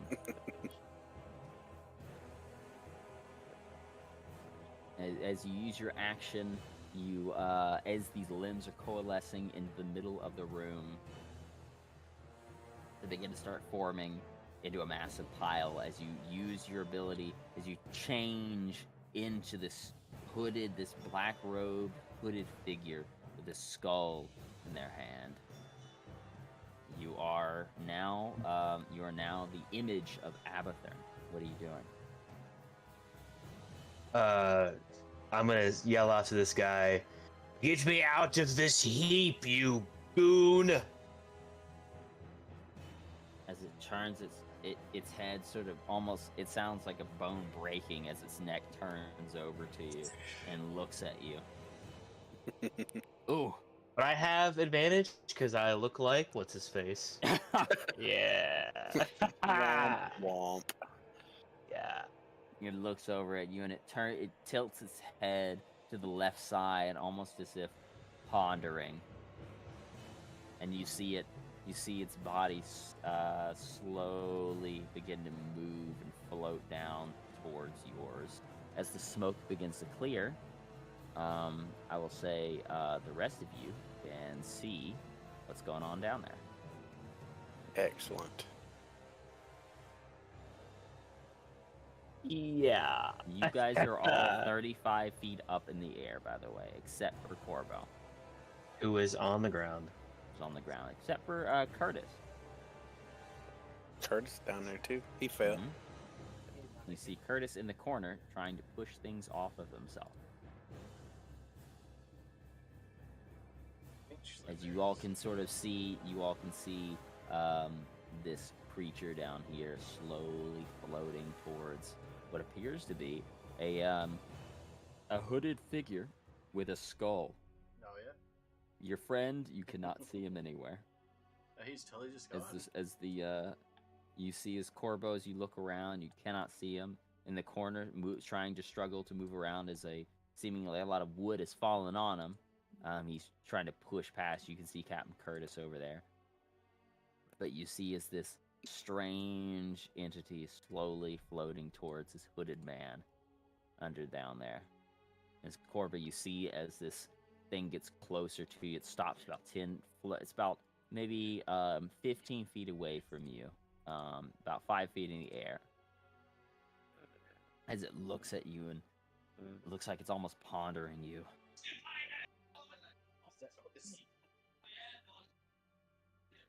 Yeah. Why are you here? Time to pull some bullshit. Why am I here? Let's see. This attack is taking too long. My patience is wearing thin.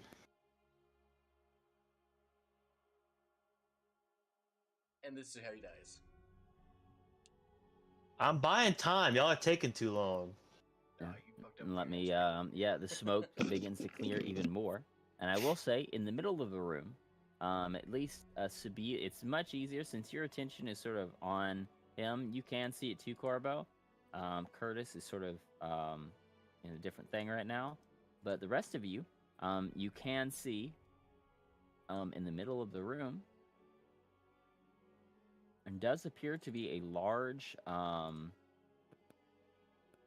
coalescing of what appears to be just different limbs. Listen to nobody, I got it. There's so many. I'm trying to find this thing that I just put on here. Sure. Do we roll for initiative at all? We're gonna continue with the As soon as I get hit, Okay. Well, does he know I'm not up there hanging on a wall? I think he yeah. Or is doesn't he seem just to have focused? noticed you.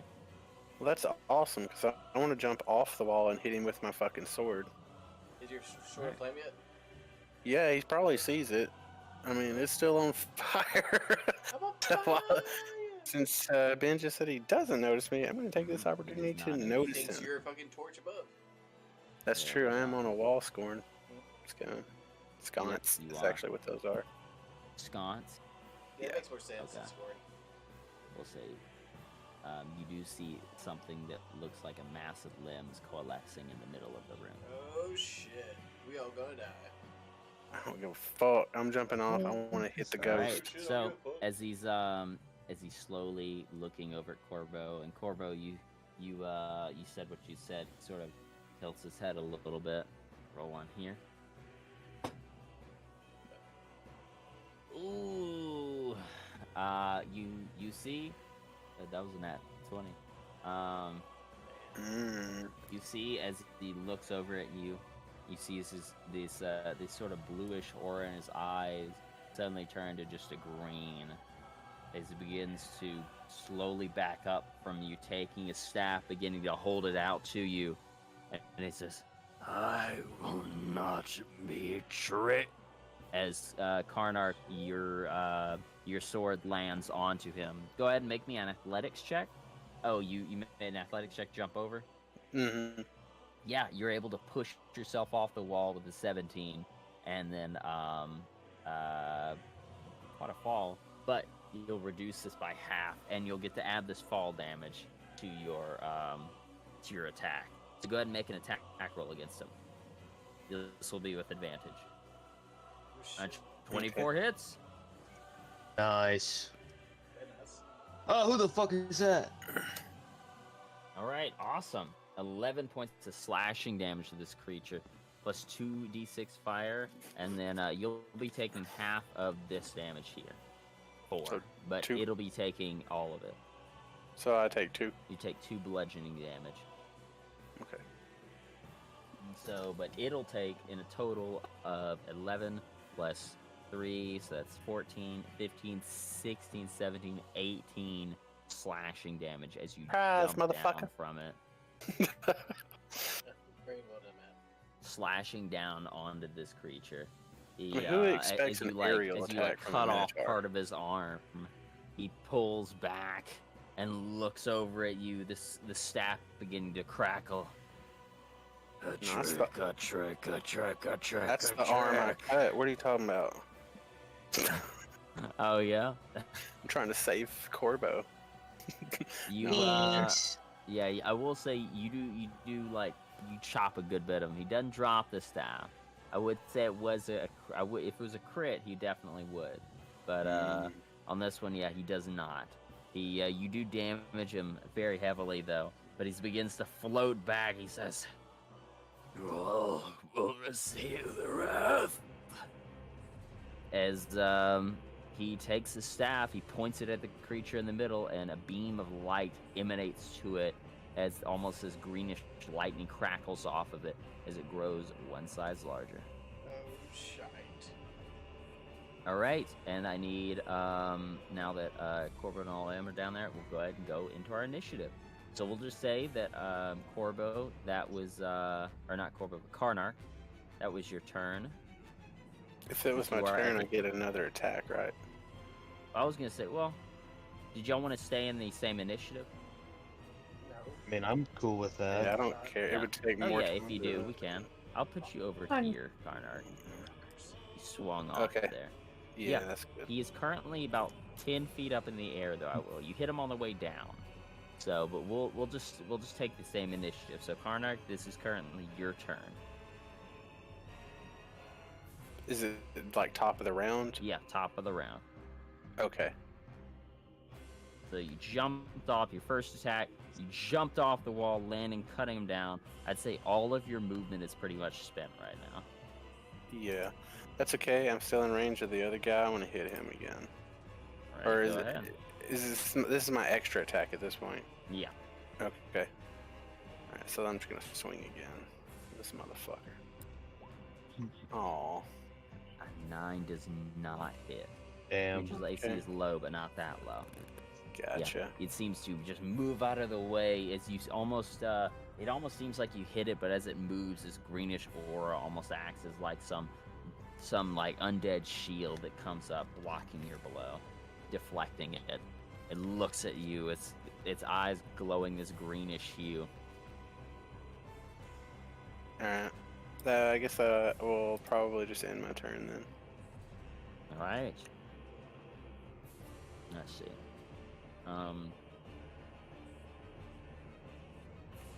This guy is going to move back and move up another 5 feet.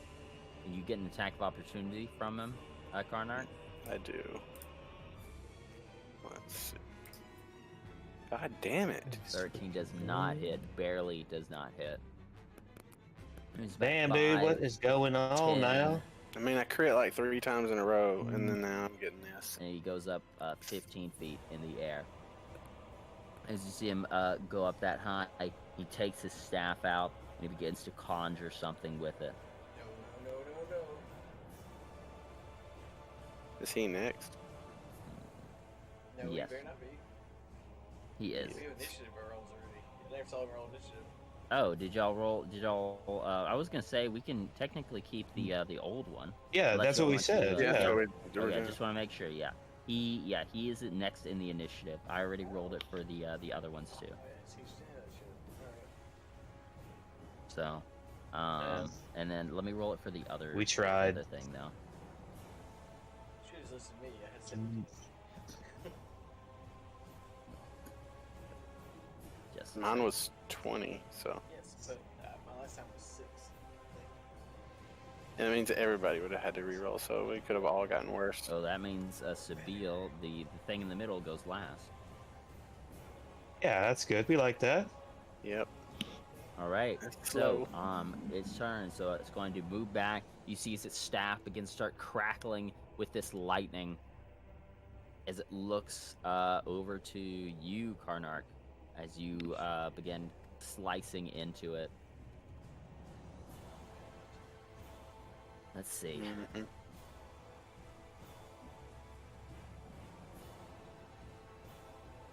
Yeah. All right. So it is going to, as you see, it moves its staff around. You see as this green crackling energy comes off of it, and it points it at you. Karnak is going to shoot a bolt at you. What kind It's of bolt? green. It's a greenish crackling bolt. Does a 22 hit you? It sure does. All right. You are going to take 18 points of necrotic damage, and I need you to make me a strength saving throw. As this bolt hits you, it is greenish energy. Let me stop you right there. Oh, Let me okay. stop you right there, and I'm gonna You redirect can it to see- Fat Boy. When a creature you can see, let's see. When you or a creature you can see with 30 feet, you still got attack or use your action. Focus. Ah, okay. Let's go. Let's see. Damn. Okay. Yeah. So, yeah, 22. Yeah, 22 hits the creature in the middle. Creature in the middle is going to take that 18 points. Oh, of necrotic shit. damage, Let's which is go. reduced to Wait. half.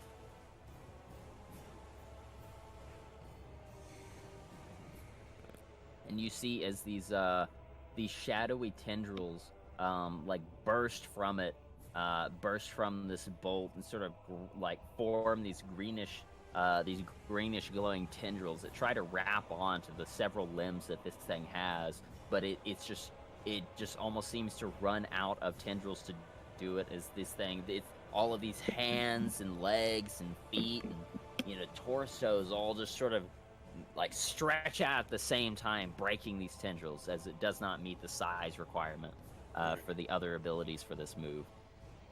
Damn. As it needed to be a large creature or smaller.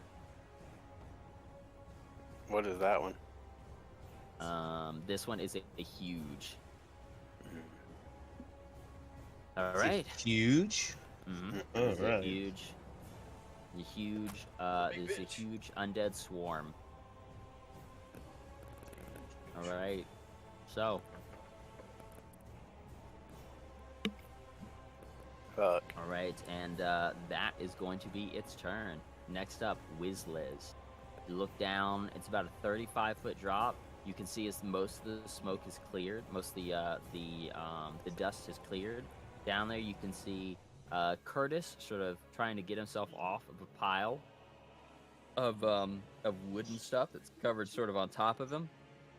Amara's next to you on this hanging on this not hanging but just standing next to you on this platform that seems to be still. Sorry, guys. Somebody excited? You can see this large undead mass of arms and limbs, like arms and legs and like torsos and various other appendages in the middle of the room rising up. You can see Dantu and Sabine hanging from a chandelier just on your level. You saw that Karnak jumped down, stabbing this other creature that looks like some type of like an undead, you know, necromancer type thing, as it's floating about 15 feet up. Corbo is also down there as well. What would you like to do? So, how far away is the creature from my position? Yeah, which one? The necromancer one or the big limbs? I guess the big limbs. It's a really big it's a tall creature. It's roughly around like 14 feet tall, so we'll round to 15. And you're 35 feet up, it's around 20 feet away from you. Okay. So, would I be able to do this on it?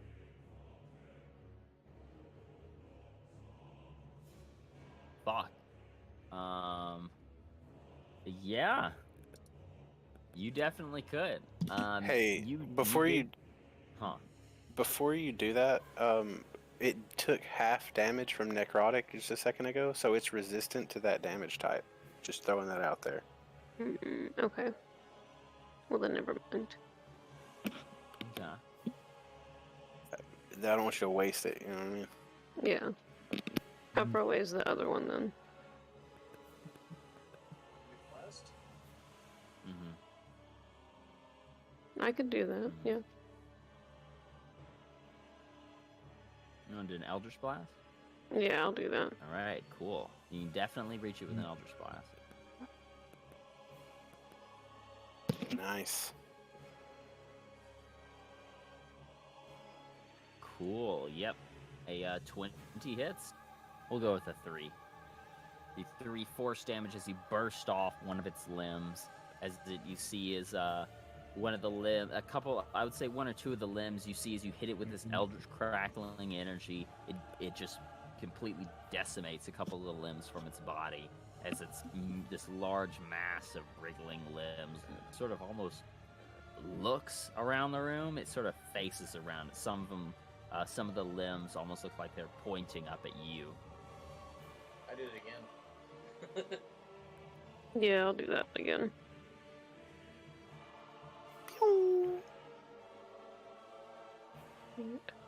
Alright. Let me check this one's AC.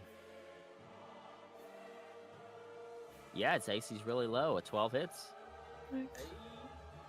Nice. Nice. Another 7 Nice. points of force Sweet. damage, unresisted. Blasting through another portion of arms, a couple legs. As My this leg. mass of undead is just wriggling around, making these almost these slurping sounds, like skin slapping itself. Mm. Thumbs up. Mm-hmm. All right. Yeah, sub your bonus and your movement if you want to. You had Nice. the high ground. Right. Stay up there. Yeah, should I stay up there? I would. I would not come Range down here. is fucking 120 feet. Just say, yeah, I would Yeah. stay as far away as possible. Okay, yeah, then that'll be my turn. All right, awesome. Next Especially- up, it is Amara. Everything, everywhere, all at once. One best picture. Wait. Hello. It's your turn, Amara. You were looking down. 20 feet below you is a very huge monstrosity of undead, of limbs, like arms and legs and torsos and everything, all sort of mishmashed together, sticking out from a ball of flesh. Captain Curtis is struggling to get off of some wood that is toppled on top of him. Dantu and Sabine are hanging from a chandelier up top. Both their hands are unavailable. Corbo is down below, seemingly fallen. You saw as Karnak jumped off, stabbed this strange floating necromancer that's right here, this undead necromancer, and hit him a few times. What would you like to do? We're about 40 feet up, right? Mm-hmm. You're 35 feet up, so if you were to hit the big thing, yeah. If you try to hit the big thing, you're 20 feet away from it. If you were to try to hit the other guy over here, you're roughly like 55 feet away. I would say 55 or 60 feet away. Am I able to turn into a creature that can fly? Or... I was trying to figure that out. Yeah, you do have the ability to do that now that you are a druid at level 8. Can you do fairy fire? I don't know if I have that spell prepared. Yeah, we haven't had a rest in a long time. I think you've asked that last time. I definitely asked you at work. I just haven't Oh, I remember you asking it. Yes, sir, I did. Am I only able to turn into beasts? Or Yes. is it any kind? Okay, that's what I thought. If you know of any beast, the highest CR rating that you can do, typically the higher the better, just because it's typically stronger, is a CR2.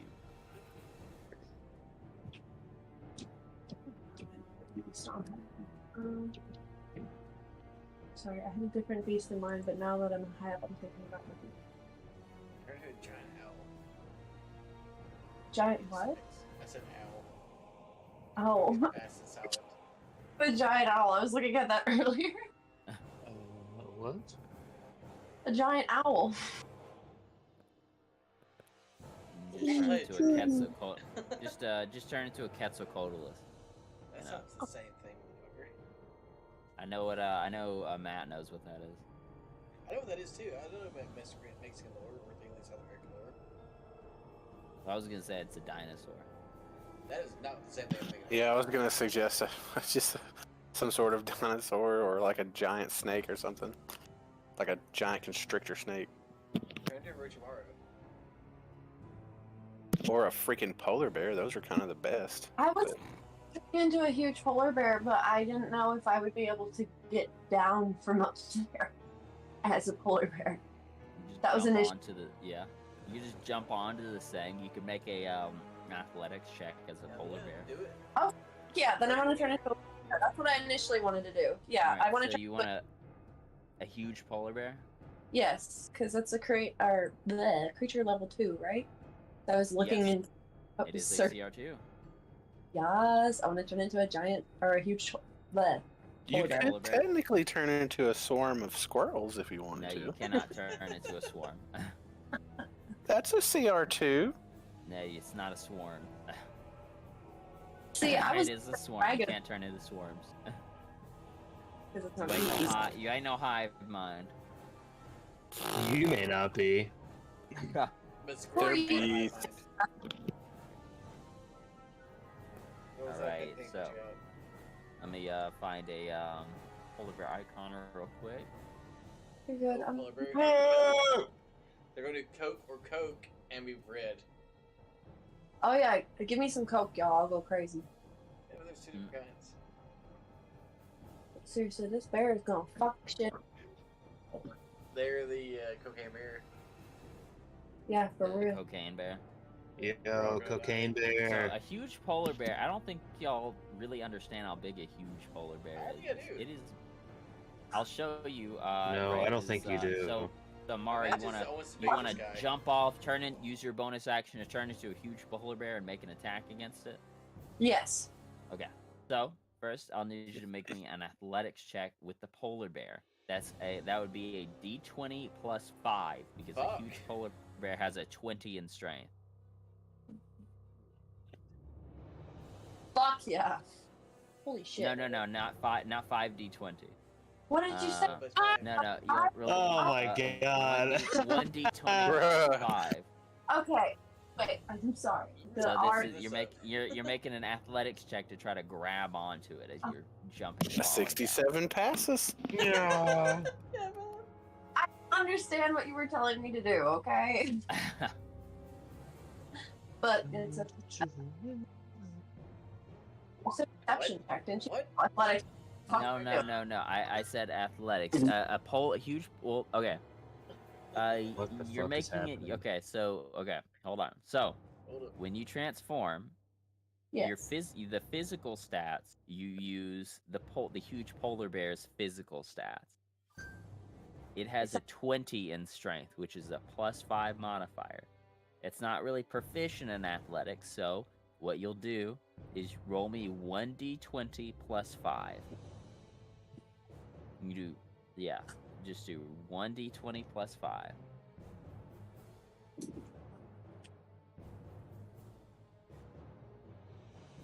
Okay. Wait, You got it? I think so. There. Right? Yeah. 11. And let me roll it for this creature. Oh. Hey.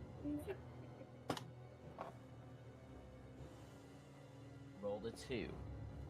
Even with its massive bonus, it fails. So you jump off. You jump off and you grab onto it, biting onto it as a huge polar bear. I'll go ahead and sort of move your icon to the GM layer, and then I'll make it so that you can see with this polar bear.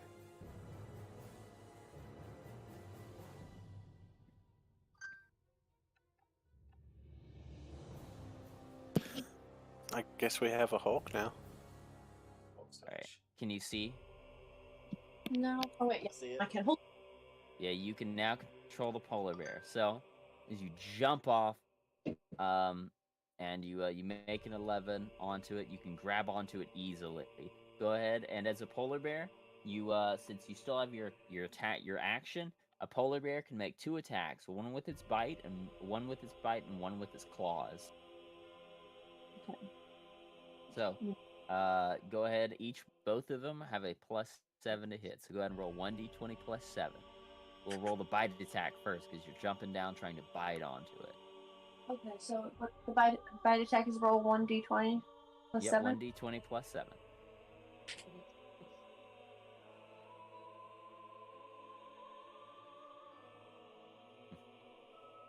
Oh, hold on. That's 100. That's 122. To do that, okay? I can't see my screen very well. Sorry. I didn't realize I hit it twice. Okay. There we go. All right. Let me make sure. Yeah, this thing's AC is very low. A 15 hits. So go to roll 1d8 +5. 1d8 +5. No, I didn't do that right. 1 second. We gotta put this on your character sheet somewhere.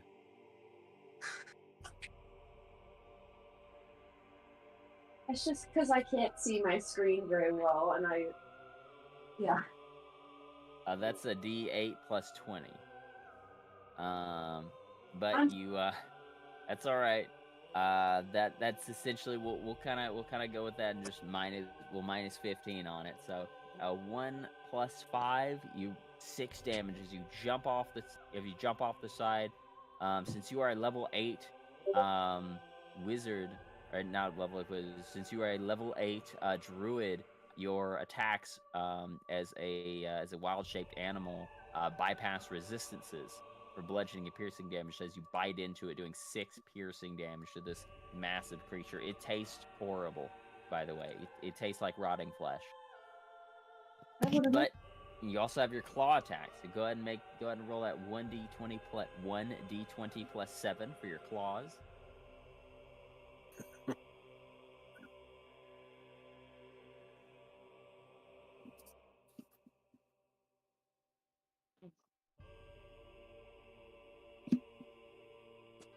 Oh shit! Natural crit. Let's go. Hey yo. All right. So just tell me when to stop. I'm rolling the I'm doing the crit deck. Okay. Stop. Great. This is considered a natural attack because you're using Bear's Claws. This is piercing damage.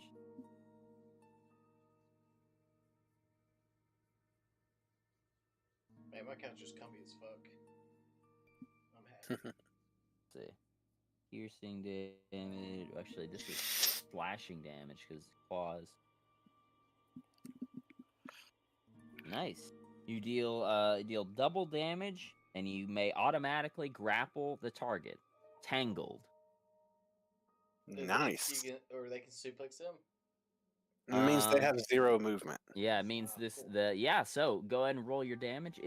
Normally it's 2d6 plus 5, but because you crit, you're gonna roll 4d6 plus 5. Do it.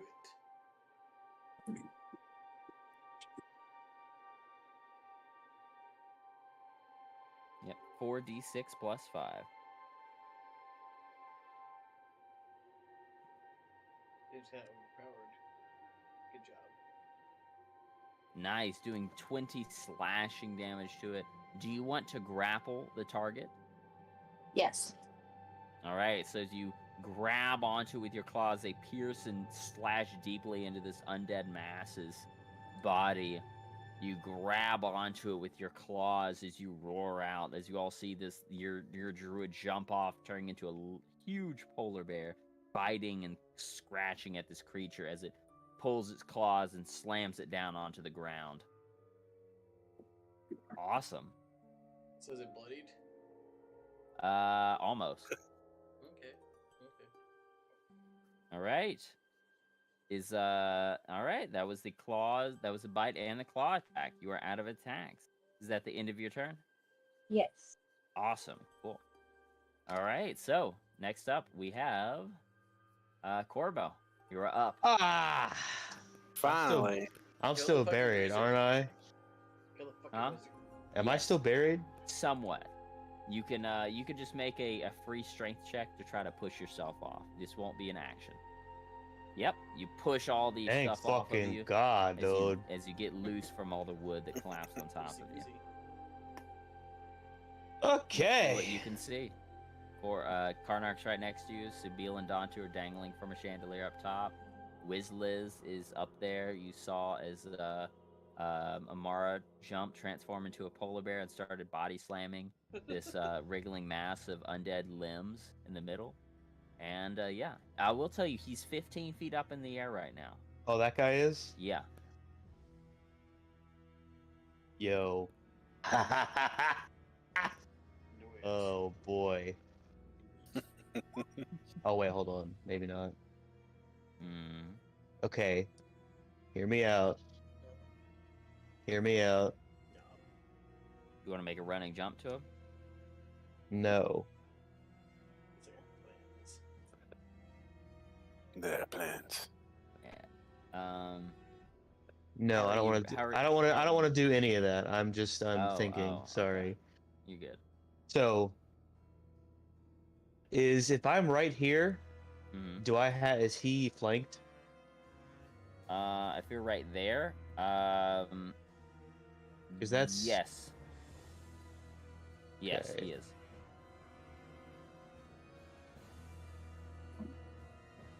What about right there? Yes. Okay. All right. And so this guy. What are all these markers? That show each one of them is 5 feet in height. Oh, okay. And then who's this guy? Sorry, I have not been paying attention. The thing in the middle is that Uh. massive limbs that the necromancer was coalescing around. It Okay. manifested into a huge ball of flesh covered in legs and arms. So and this is torsos who we and really everything. care about. So it seems to Okay. be its turn hasn't come around yet, but it is large and massive. It's large and in charge. Mm. Okay. All right. Here's what I'm gonna do. All right, so question, Ben. Mhm. If I use Misty Step, can I go 15 feet above this guy? Yeah. Okay, and then can I also cast Green Flame Blade? Yes, because Green Flame Blade is considered a cantrip. You can technically only cast one spell per round. If you can cast two, the second spell and all other spells that you cast during that turn have to be cantrips. So yes, you definitely can cast Misty Okay. Step as a bonus action, and then cast Green Flame Blade as your cantrip for Okay, your main action. So yes. so that's what I'm gonna do, and this is my actual attack roll. All right. So I'm as gonna you go Misty Step- above him. Yep, go right above 20 feet up. Yeah. All right, 20 feet up. As you go up there, you take your rapier, hold it to the skies. It whips out in this greenish flame. As you take it, holding it downwards, as your body weight and your attack pierces right into him. Yes, an 18 hits. Need There big is- rolls here, Corbo. Okay, let's see. I'll just do it this way. R//R. Fuck. That's a lot of damage. Okay, sorry. Uh, eh, uh, uh, eh, uh, eh, eh, yeah. Ah.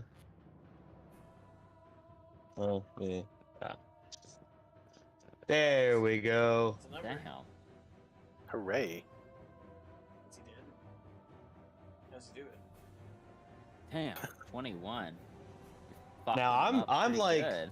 I'm like He going is, straight he down, is- so I'm trying yeah. to like pin him to the ground if I can. Yeah, he's more than bloodied. Is there any fall damage? Does he get any of that? Are you trying to take him down with you? Yeah. I'll say that you're able to push him down. Although he does not take any fall damage, you definitely push him down to the ground. He's not prone, but he is on the ground next to So you. he's no longer floating in the air. He is Yes. no longer floating in Okay. the air. He is on the ground. As you push him down the ground, your rapier going straight through his head, and you pulling it out. Him like leaning forward as you pull it out. He you see as like the fire sort of shooting out different parts of his head as his head's moving around. You want to be behind him? Okay. Yeah. Go ahead and move up one more then, because he's gonna pop out right there. All right. Yeah, so he's still up, but he is bloodied as you see some black ichor starting to come out from his body as he looks back with you with this horrific scorn on his face.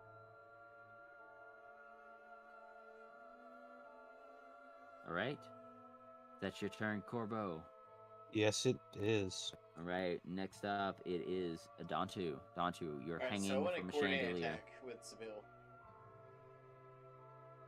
Okay. Is Seville there? What's up?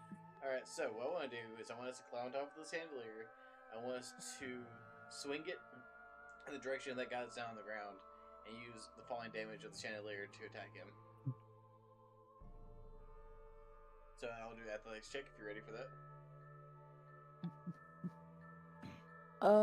Okay.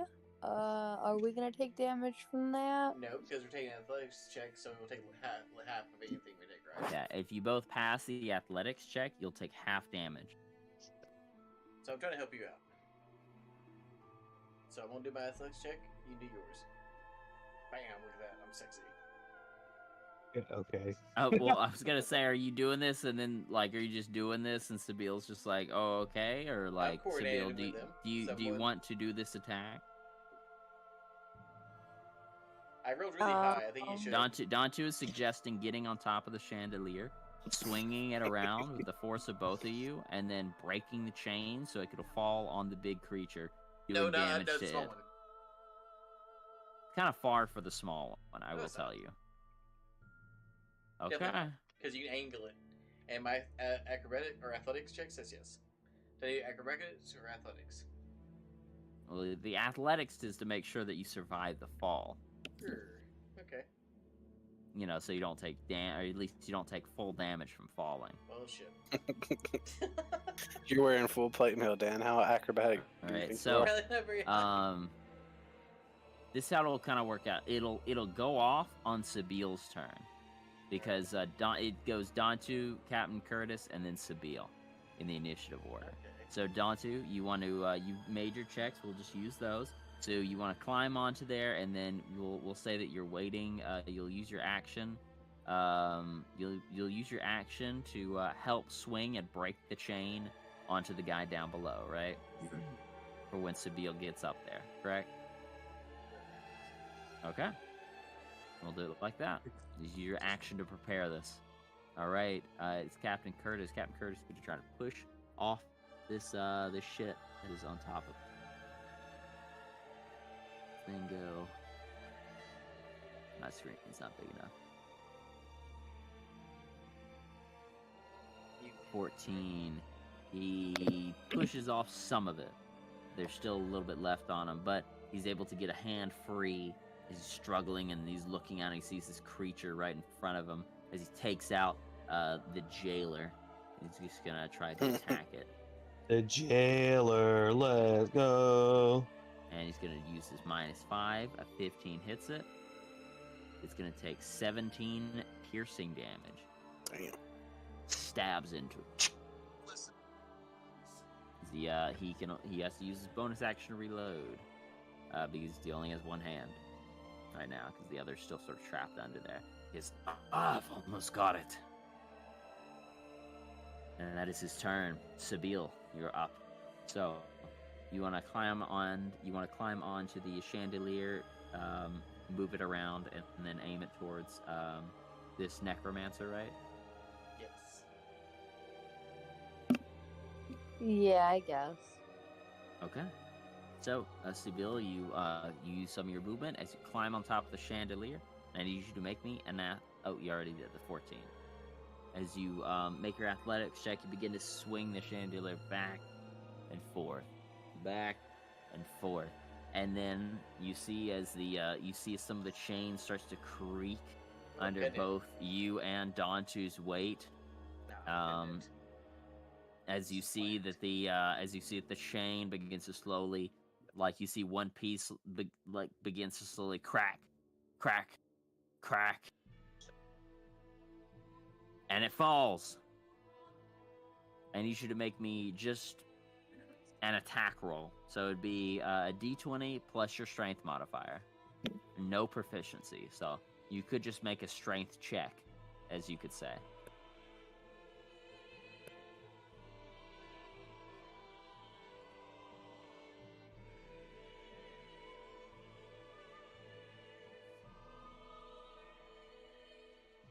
You got it? Sabiel? Okay, you said a D20. D20 plus your strength modifier. Alright. Wait, okay, so R /R. Mm-hmm.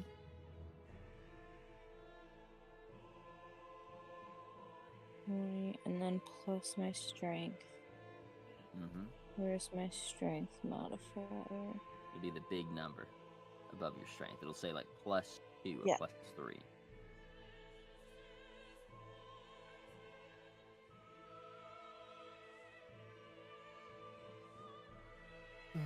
So for me, it's 5? Mm-hmm. So it'd be a d20 plus 5. Yeah. So plus... Now, Sabiel's a seasoned adventurer and mercenary. Okay. And sailor. Mm-hmm. Yep. Alright, a 17 will hit. So, as you move the chandelier back and forth, you're creaking as you begin to move your feet, like pumping them down against it. As you move it back, feel it creaking, making a horrible sound. It swings back, and then it swings forward as the chandelier breaks. As you both fall towards it, and a 17 will definitely hit him. So both of you are going to take half of this damage. You both are going to take 5 points of bludgeoning damage. But the guy is going to take 11 points of bludgeoning from the fall. Plus, I need one of you to roll me 2d12 for the chandelier. 2d12. Right, Oh, there's you an need to put average. the slash and then the R.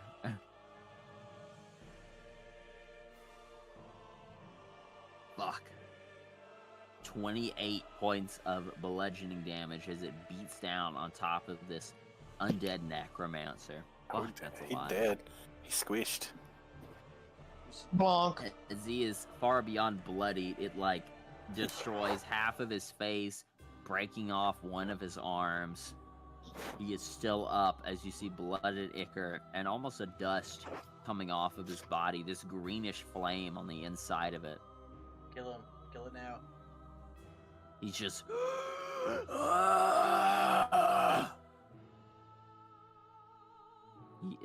he is still up, but both of you are down there now. So, and I would say, Does Sabille get yeah, an I'd attack? say Sabille, that was your action to do that, as this was kind of a big attack. So they don't get another attack? Mm-mm. Oh, that's fine because they had no health. Right. So, but you did a fuck ton of damage to him with the chandelier. 28 damage. He is well beyond bloodied now Yeah. at this pretty point. good. He's looking at all of you. Yeah, but he's not dead. No, he's not dead Yet. yet. Well, I guess I'll end my turn then. Right. Awesome. Big boy in the middle. You see as several of these limbs are start like trying to reach out towards various places. It's gonna make several attacks. He has several limbs. One attack is gonna go towards Captain Curtis because he's within just a couple feet of it.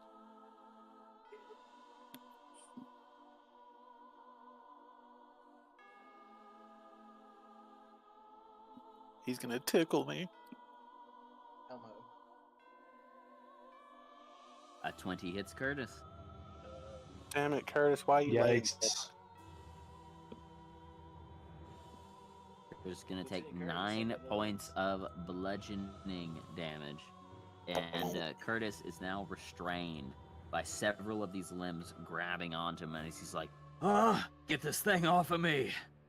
Back, you foul beast!" Wow, beast. As you see as several of the limbs are going to combine together, allowing it to enhance its reach. Dantu is going to try to make an attack against you. I'll try. Does a 22 hit you? No, yeah, it is.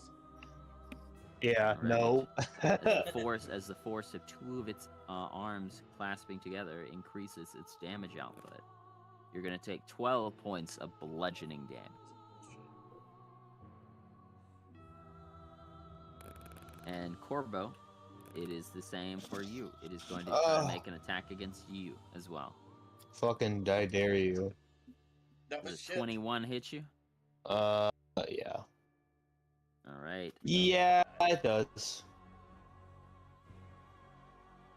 It's take 18 points Hey, of bludgeoning damage. Ben? Yeah. It's only 9, but it's okay. Ah. Yeah. His reaction. Yeah. Dodging out of the way, you only take 9 points of So it. it took a fuck ton of damage, dude. Mm-hmm. Mm-hmm. At least it wasn't 18. Hey, it's a good thing we had that thing figured out where I had more health. Mm-hmm. Yeah, that's good. All right. Or and else. 5. Yeah, those are all 5 attacks. It combined 2 of its attacks, so it can gain extra reach. And yeah, it is going. It cannot move. Let me see if it has any other properties, any other fun little things I can use here. Damn, no, it does not. Yeah, get out of here. Yeah, I'll get All right, so, yep, that is its turn. All right, at the top of the round, it is Karnak. You're up again. Alright, I'm gonna make an attack against the Necromancer. All right. Using, of course, Dawnbreaker. A 16 hits him. Do I need to roll the fire damage? You do not. Okay. How do you do it to this thing? I just chop him from shoulder to hip, just diagonally. Yep. You take your Dawnbreaker, grabbing it in two hands, slicing him through as he cuts deep in diagonally, cutting at the shoulder, breaking the staff in half, going right through him as his body goes. And he Awesome. falls. And the summoned He creature falls apart in disappears. ashes. That'd be good if that's how necromancy worked. You see as he dies, as this undead necromancer falls onto the ground and begins and evaporates into ash. You see as the creature in the middle, its body begins to shake violently for just a few seconds, and suddenly stops,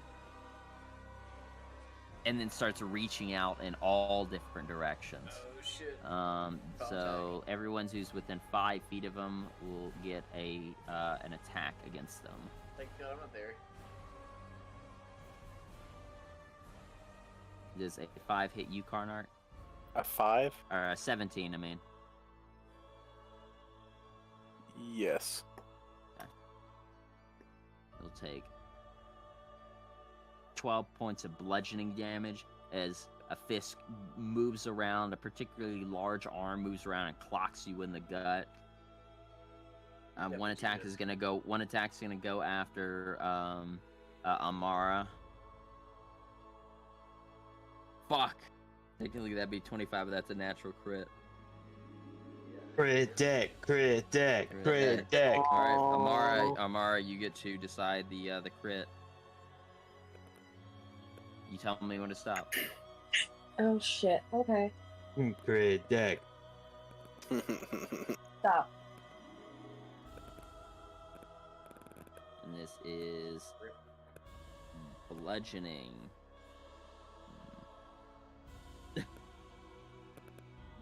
Yikes. Oof. I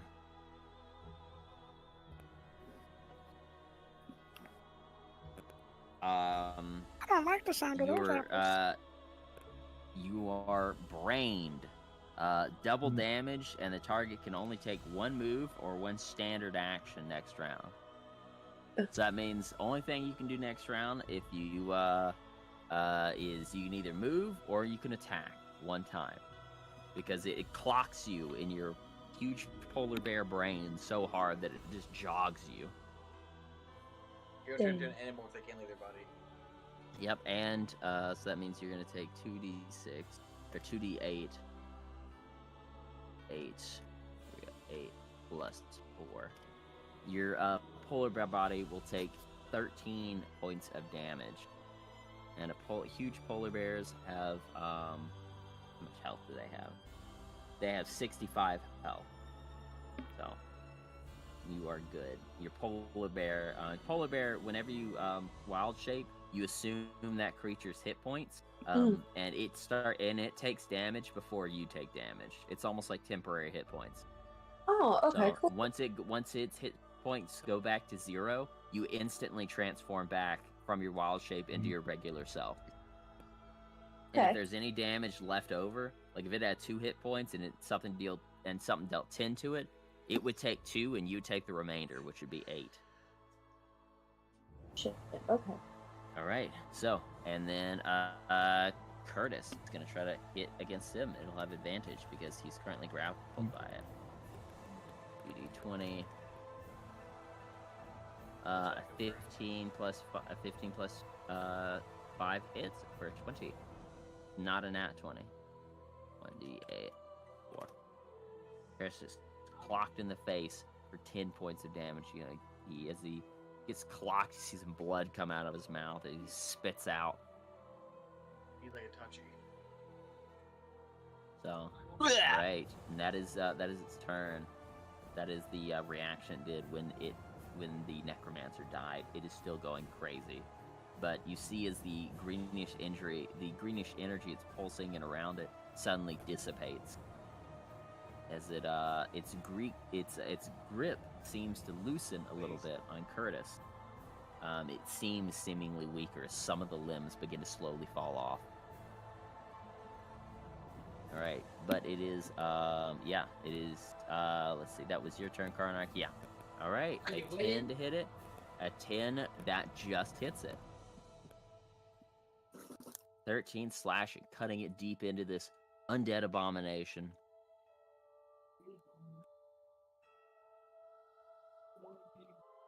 Oh, fuck. Really low on the fire. It was. Cutting deeper into it. It's definitely past bloodied.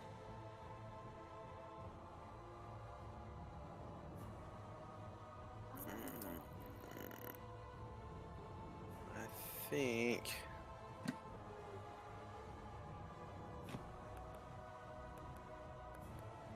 Yeah. All right. That's good. I'll end my turn. All right. The creatures. All right, Wizliz, you were up. You see as the necromancer has been deleted. You can see as the large undead mass in the middle is slowly losing limb after limb. It seems to be dying, but it's still not out yet. What would you like to do? Hold on. Look at something real quick.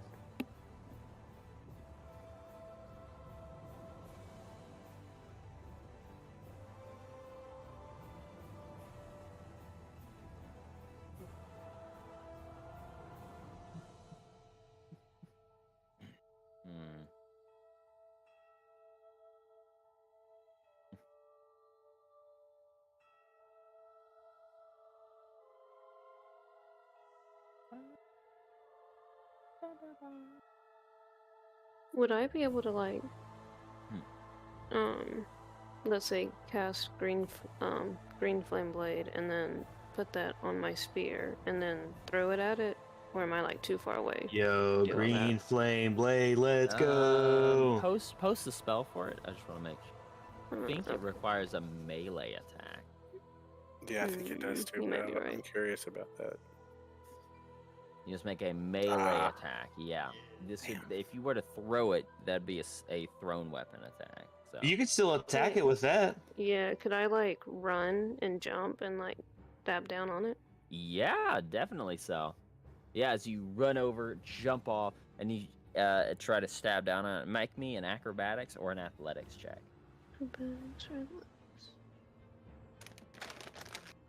We'll do that one. All right. Ooh. You'll take most of the damage from this fall, but you'll still hit it. Go ahead and make me an Okay. attack roll for the green flame blade. For your javelin.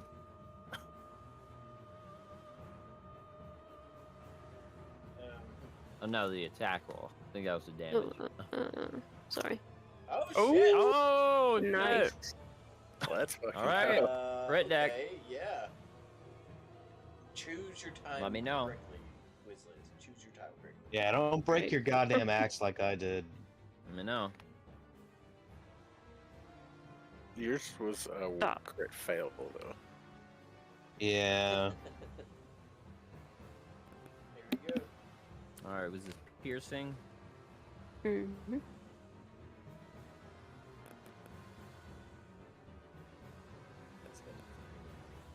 Let's see. Trying to decide how to interpret this one. It's one of those. I'll just go to the next one. Ruptured spleen. What? Double damage. Sweet. Oh wait, that's bludgeoning. That piercing. Oh shit, this is even better. Muscle severed. Double damage and 1d6 dex damage and 1d6 strength damage. Oh That's, shit! that's Okay. really good. So it's gonna its AC is gonna get lower. So go ahead and roll the spear. It's lower than 10 now. Woo. Roll so spear damage, yep. Oh, I was gonna say I think the click the one with the crit. The spear for the crit. Is that what you click? You see where you crit in the chat? Click the one that says spear on there. That way it'll auto calculate Oh, okay. the yeah, there we go. There we go. So you do 12 piercing damage with that stabbing into it, and go ahead and roll me the green flame blade. So that'd be, instead of 1d8, it's 2d8 fire damage. Nice. 20 damage. Let's go. Yep, and then we'll roll your I'll roll your fall damage. It'll take 12 Oof. points of falling damage, but it'll also take 12 points. That's good. So A 32 total of damage. 12, And they Let's like see. strength and dex modifier. 20, 32. Fuck, 32 damage, one hit. Nice. Sweet. Let's Pretty go. good. As you take it, stabbing your javelin deep on the inside of it, you see its body, all the limbs are flailing out, blood is pouring from its body. It's just green flame licks the inside of it. You can see some of the flames like bursting out of some of the some of the nubs where the limbs have fallen off of. It is almost there. Gotta roll the strength It's and in dex the red damage. now. That's what And, I asked earlier. Yeah, and then I'll put you right here.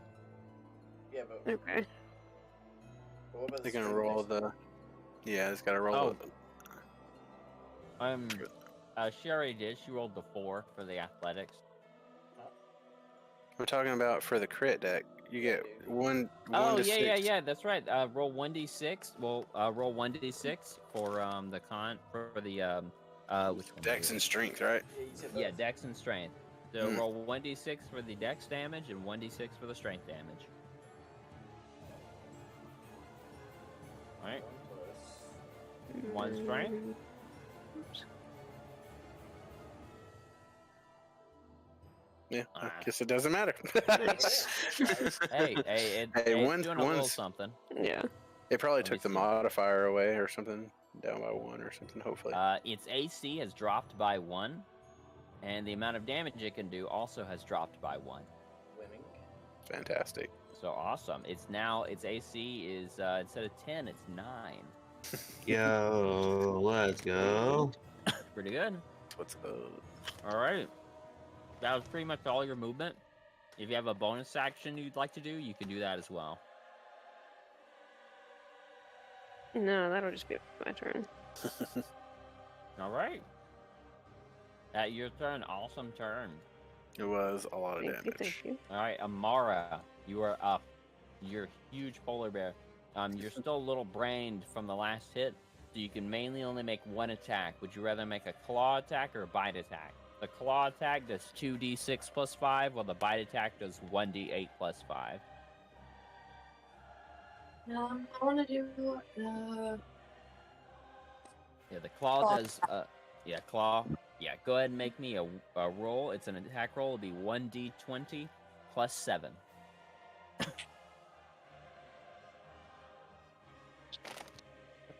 You're currently flanking with Corbo, so you have advantage.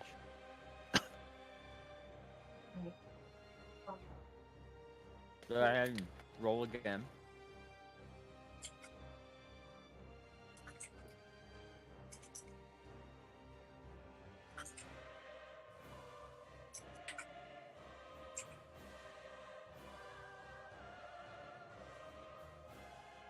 You roll again.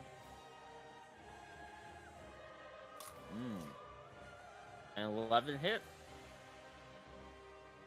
Go ahead and roll that. 2d6 plus 5. As your bear claws grab into it, piercing through more of its limbs.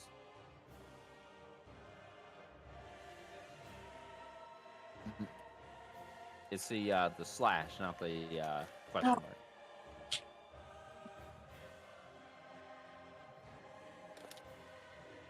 He accidentally hit it down at the wrong time. Sorry. You're good.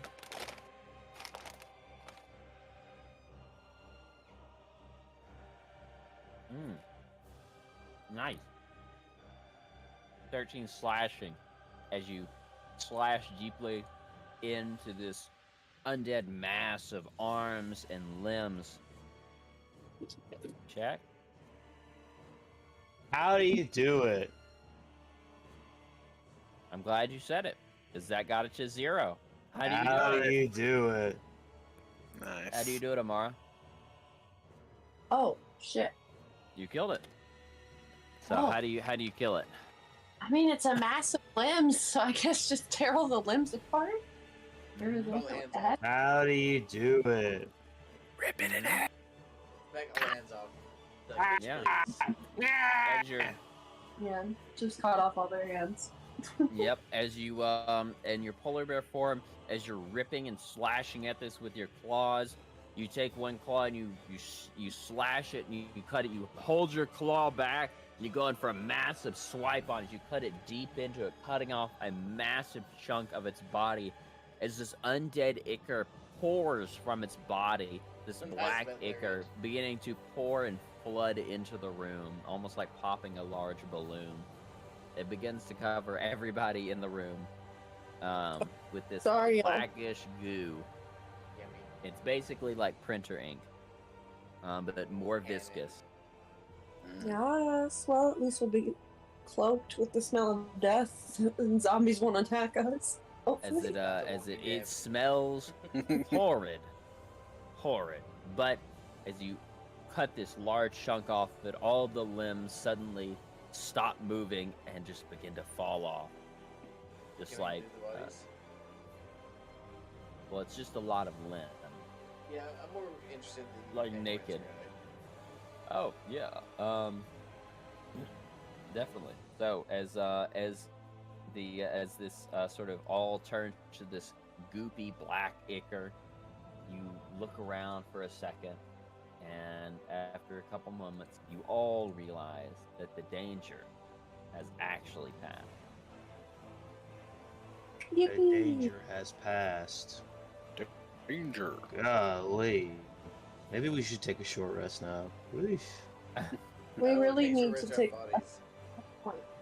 But yeah, as you look around for a moment, you see as Curtis sort of, he pushes off the limb that was grabbing onto him, and he sort of pushes off the rest of the wood and he stands up, he comes over and he's like, "That was I wasn't expecting that. Hey, are you all okay?"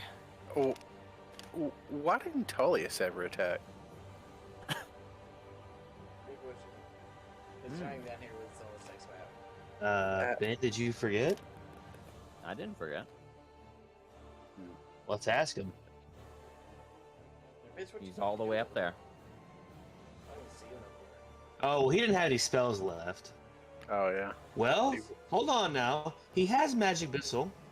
You guys are 35 feet down. As you look up, you don't see anybody. There's nobody staring over the corner. He fell asleep on us. Eternal. What are you shooting? That motherfucker.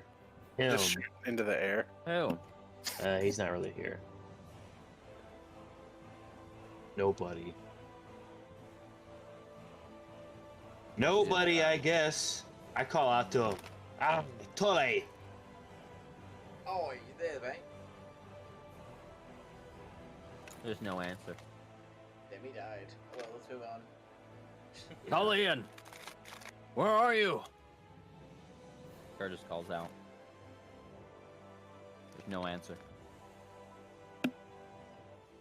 Bramble Bros. Fuck him, we don't need him. Now he's necromancer. We're all- Now you can actually use your grappling hook, and you don't want to do it. You know what? Fine. Fine, I'll do it. Do it. Do Batman. Hmm. Yeah. Y'all wanna try to like grappling hook back up there? Or do you wanna try to Sure. look around the room you're in right now? I'll do that. They can look. Yeah, I'll do that. I will say, on the other side, there is a very similar platform. Just sort of like 35 feet up from where Seville is. The one that they were on, like, over here is where y'all came from. The one over this way seems to be the way out, as if the battlement that y'all were on, that's the other door leading further towards the docks.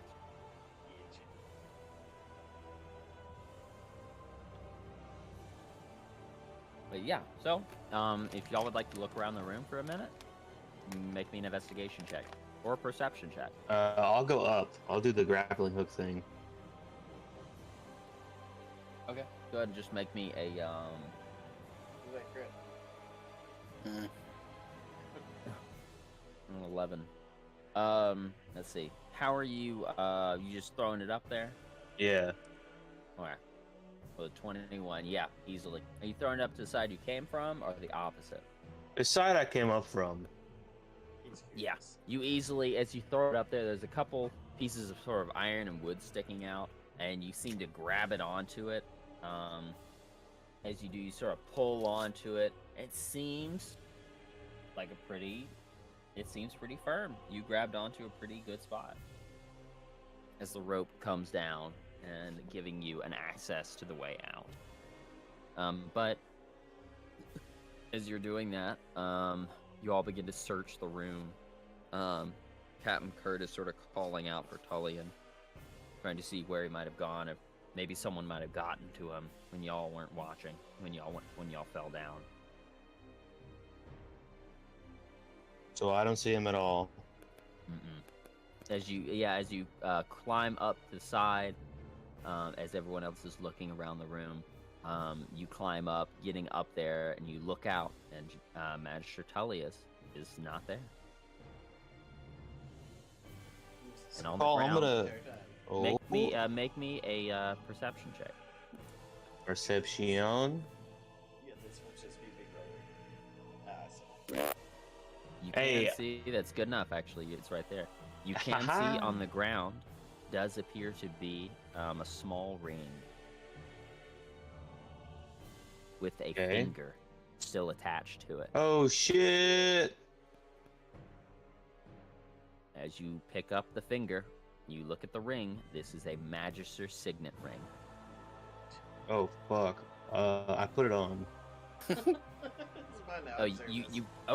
you put it on. Yeah. Okay. Mm. As you take the ring and you place it onto your finger. Yeah, for a second, everything sort of seems to stop moving for just a moment. Just a second. And you almost feel like your mind realigning for a second. Whoa. You hear the sound of almost like a static going on within your mind for just a couple seconds, like a white noise. And then suddenly, I hear a fax machine. you hear, no. And then suddenly, you hear several voices all talking. As you begin looking around, there's nobody around you. You hear voices to your left, your right, Yo. behind you, in front of you. As you're It's all people these several talking. different voices, you hear just mumbling, as if like it's almost as if you're in a room with a ton of people and everyone's talking to each other. You can hear as you sort of listen in, trying to hone in on certain conversations. You can hear things like, "With the forward battle battalion, they were taken out. They've almost gained the upper hand in the upper Huh? district." Mhm. Like, All "Oh, right. but the bazaar, we need to still defend it." And then you hear a very familiar voice. Sound of a Cassandra! woman you've met Ah! before. "We need to prioritize the upper district. That is where we've garnished our citizens." Can I call out Cassandra? Hi, Cassandra. Hey. I But don't in my reckon- mind, in my mind's eye. you hear silence for a second, and then you hear, "I don't recognize this voice. Who are you?" Hi, it's Corvo. I've got Magister Tully's ring. You hear like a horrible screeching inside your head for a second. It kind of really hurts your mind, and It's like they let you do it's the just big like. back. And then you hear her voice again saying, "Why do you have this ring? Where is Magister Tullius?" I tell her what's going on. Ah, yes. We were coming from the battlements. We had saved Captain Curtis and him, and we're headed down to the docks to recruit Talia and Cheeseburger. when we stumbled upon one of the embattlements. It broke away, and we fell down. We were attacked by this ghastly creature. Tully didn't make it down with us, so I climbed up, and all I found was a dismembered finger and this ring. Aye. Make me a persuasion check, even though that is what was the truth. Yeah. You can do so with advantage.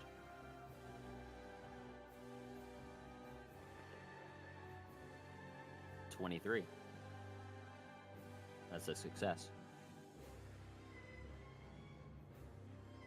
You hear a sigh, you hear a few sort of murmurs of almost like other people whispering.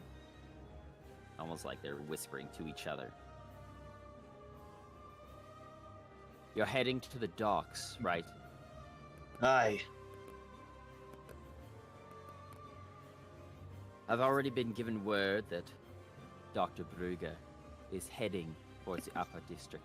He has a few guards as well as a magister guarding him. Don't worry about him.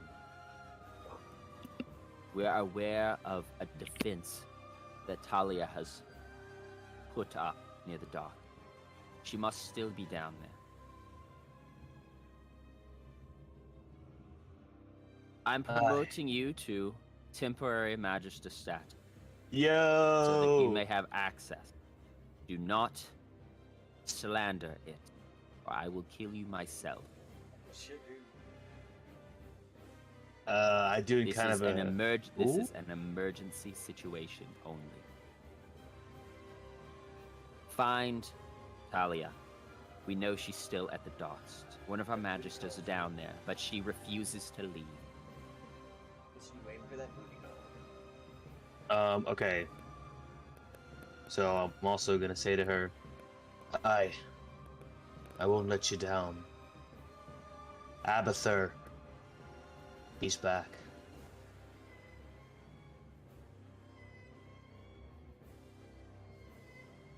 And silence for a second. Also, You know more than I thought you would. I do. I'm also gonna tell her.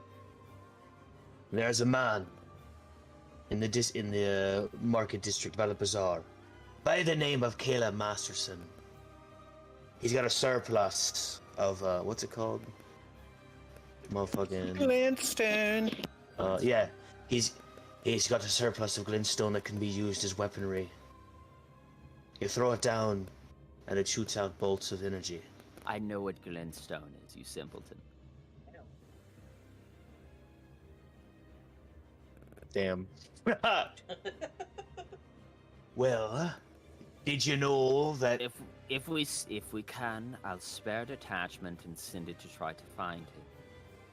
If you deem him that important.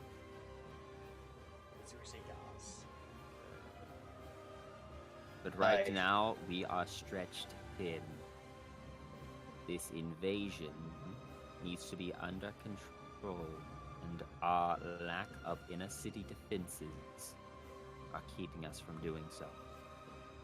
This town is purified. That may be so, but with me on your side, we'll win. I can guarantee it.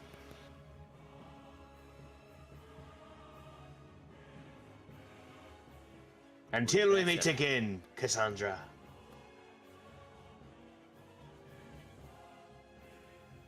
Until then, you hear radio static.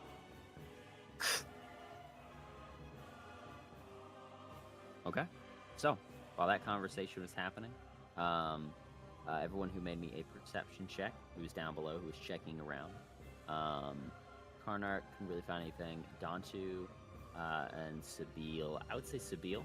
Dantu gets kind of close, but Sabile, I can say if Wizliz and Amara wanted to help out with Dantu, I was gonna say, Amara, do you want to stay as a huge polar bear, or would you like to wild shape back? You can stay as a huge polar bear for up to 4 hours. Christ.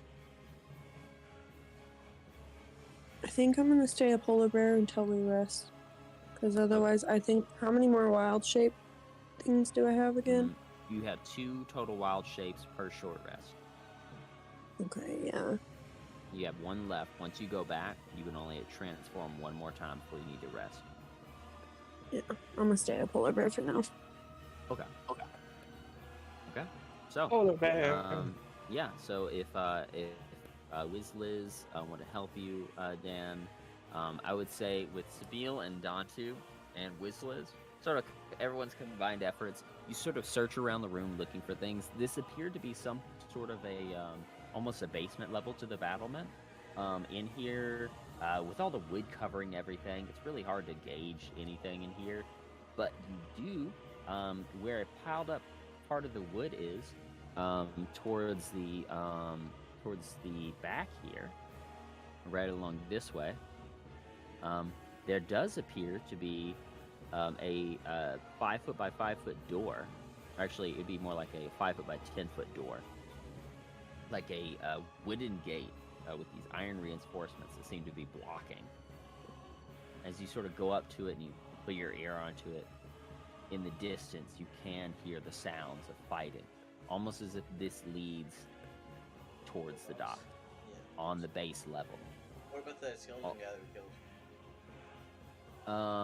Looking around on him, I'll say it looks like the majority of his body has turned to ash as he disintegrates. What about Stavia? But I said, what about the Stavia? oh, the staff, as you sort of grab it and hold on to it, it's sort of this brittle yew staff. It can be used as a spell casting focus, but it itself is not a magic item. But it is a yew staff. So if anybody needs one of those for an arcane focus, or spellcasting focus in general, they can use it. Otherwise, looking around on the inside of here, it seems like it was an old storage spot where this battlement was. You can find, with the 21-2, after a couple minutes of searching, you can find what appears to be some small bits of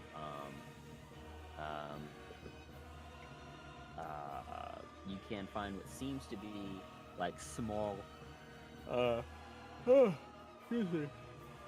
Let me roll something.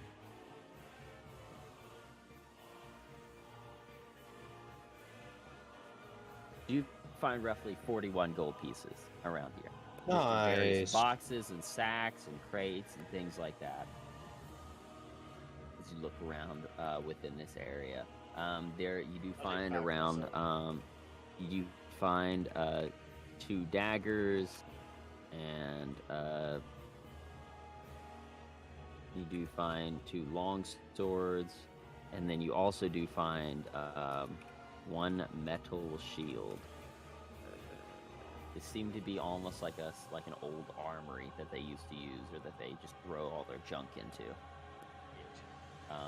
It's below the base floor.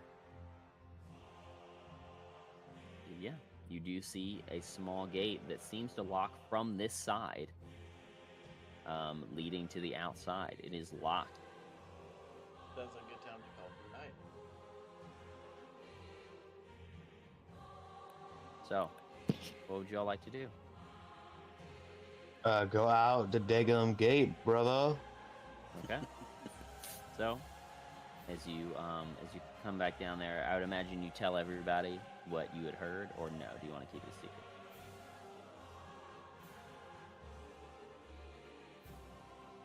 Who? Oh, me? Sorry. Yeah, I'll tell everybody. Yeah. So, Curtis is the first one to come up to you and just be like, Magister Tullian didn't make it. Nay, but his finger did. They must have grabbed him. So saved me from back there. But I did hear word of the other. What are they all magisters? Mm-hmm. Hmm. Of the other magisters, they're scrambling to You were put this able to together. use the Magister's ring? Aye. Is that difficult to do? For a spellcaster, it's not. I'm not a spellcaster.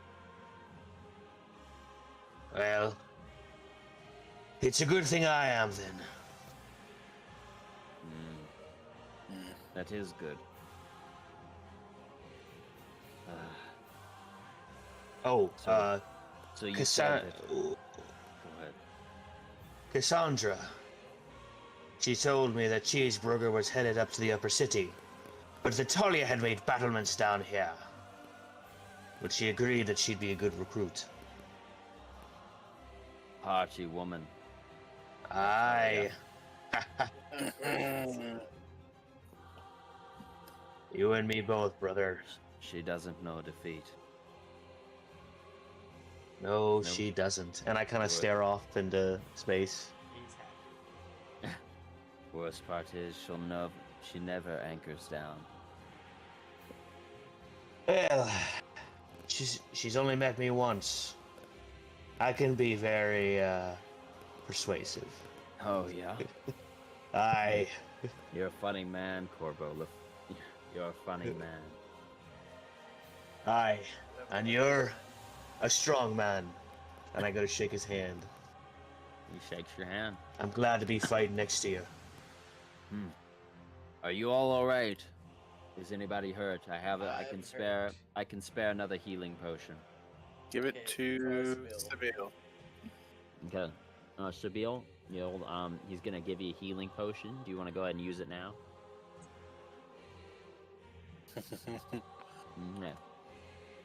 You'll get back 4d4 plus 4. You'll get back 11 hit points.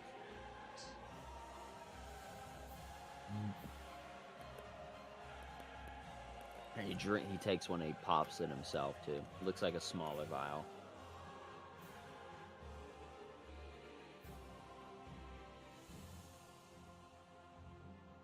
Right. Going out there. We need to be on our guard. This battlement here, I recognize it. But I did not. This was not my post. I barely ever was in one of these, but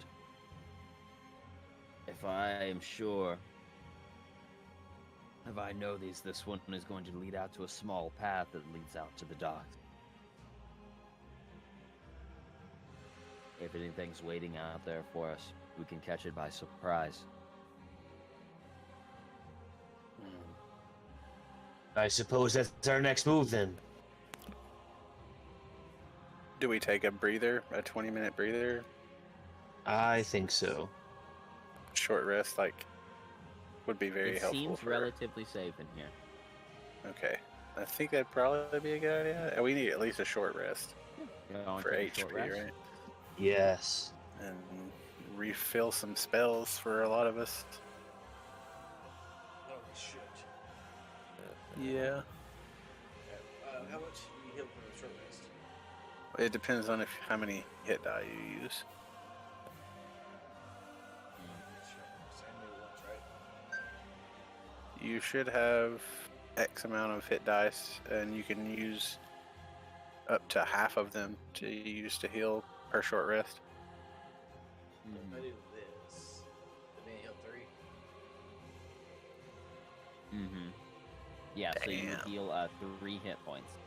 You can use up to half your level in hit dice if you have them. Make sure you're spending them whenever you use them. You regain all of them on a long rest. So what should I use? Change this to 7. Okay. I'm gonna. I So, gambled it. Yeah, and anybody who has short rest abilities, so warlocks, you all get your spells back. Fighters, you get your action surge, and you get your the other thing back too. So you get second wind and action surge back, as well as Karnark. Since you're a rune knight, you now get your rune knight charges back. Yep. But you don't get your giant's thing back. That's Nope. on a long rest. It is, but I have 3 uses of that. So Yeah. Do I get my spell slots back? You don't get your spell slots back, but you do get a wild shape back. Oh, Okay. Mm-hmm. Well, she You only get, used one. Or they only used one. short rest. Short rest. Refill a druid's wild shape, but you're already wild shape, so you can stay in this form for up to 4 hours. Now if y'all take about 20 or 30 minutes to sit in here and rest, you can stay in this form for another 3 hours and 30 minutes. But you have 2 wild shapes now, so if you were to unwild shape from this, you'll have 2 other uses. Okay. So, but yeah. Cool. So, as y'all take 20 or 30 minutes as you sit down, sort of resting your bodies as you've been running non-stop for so long. Oh,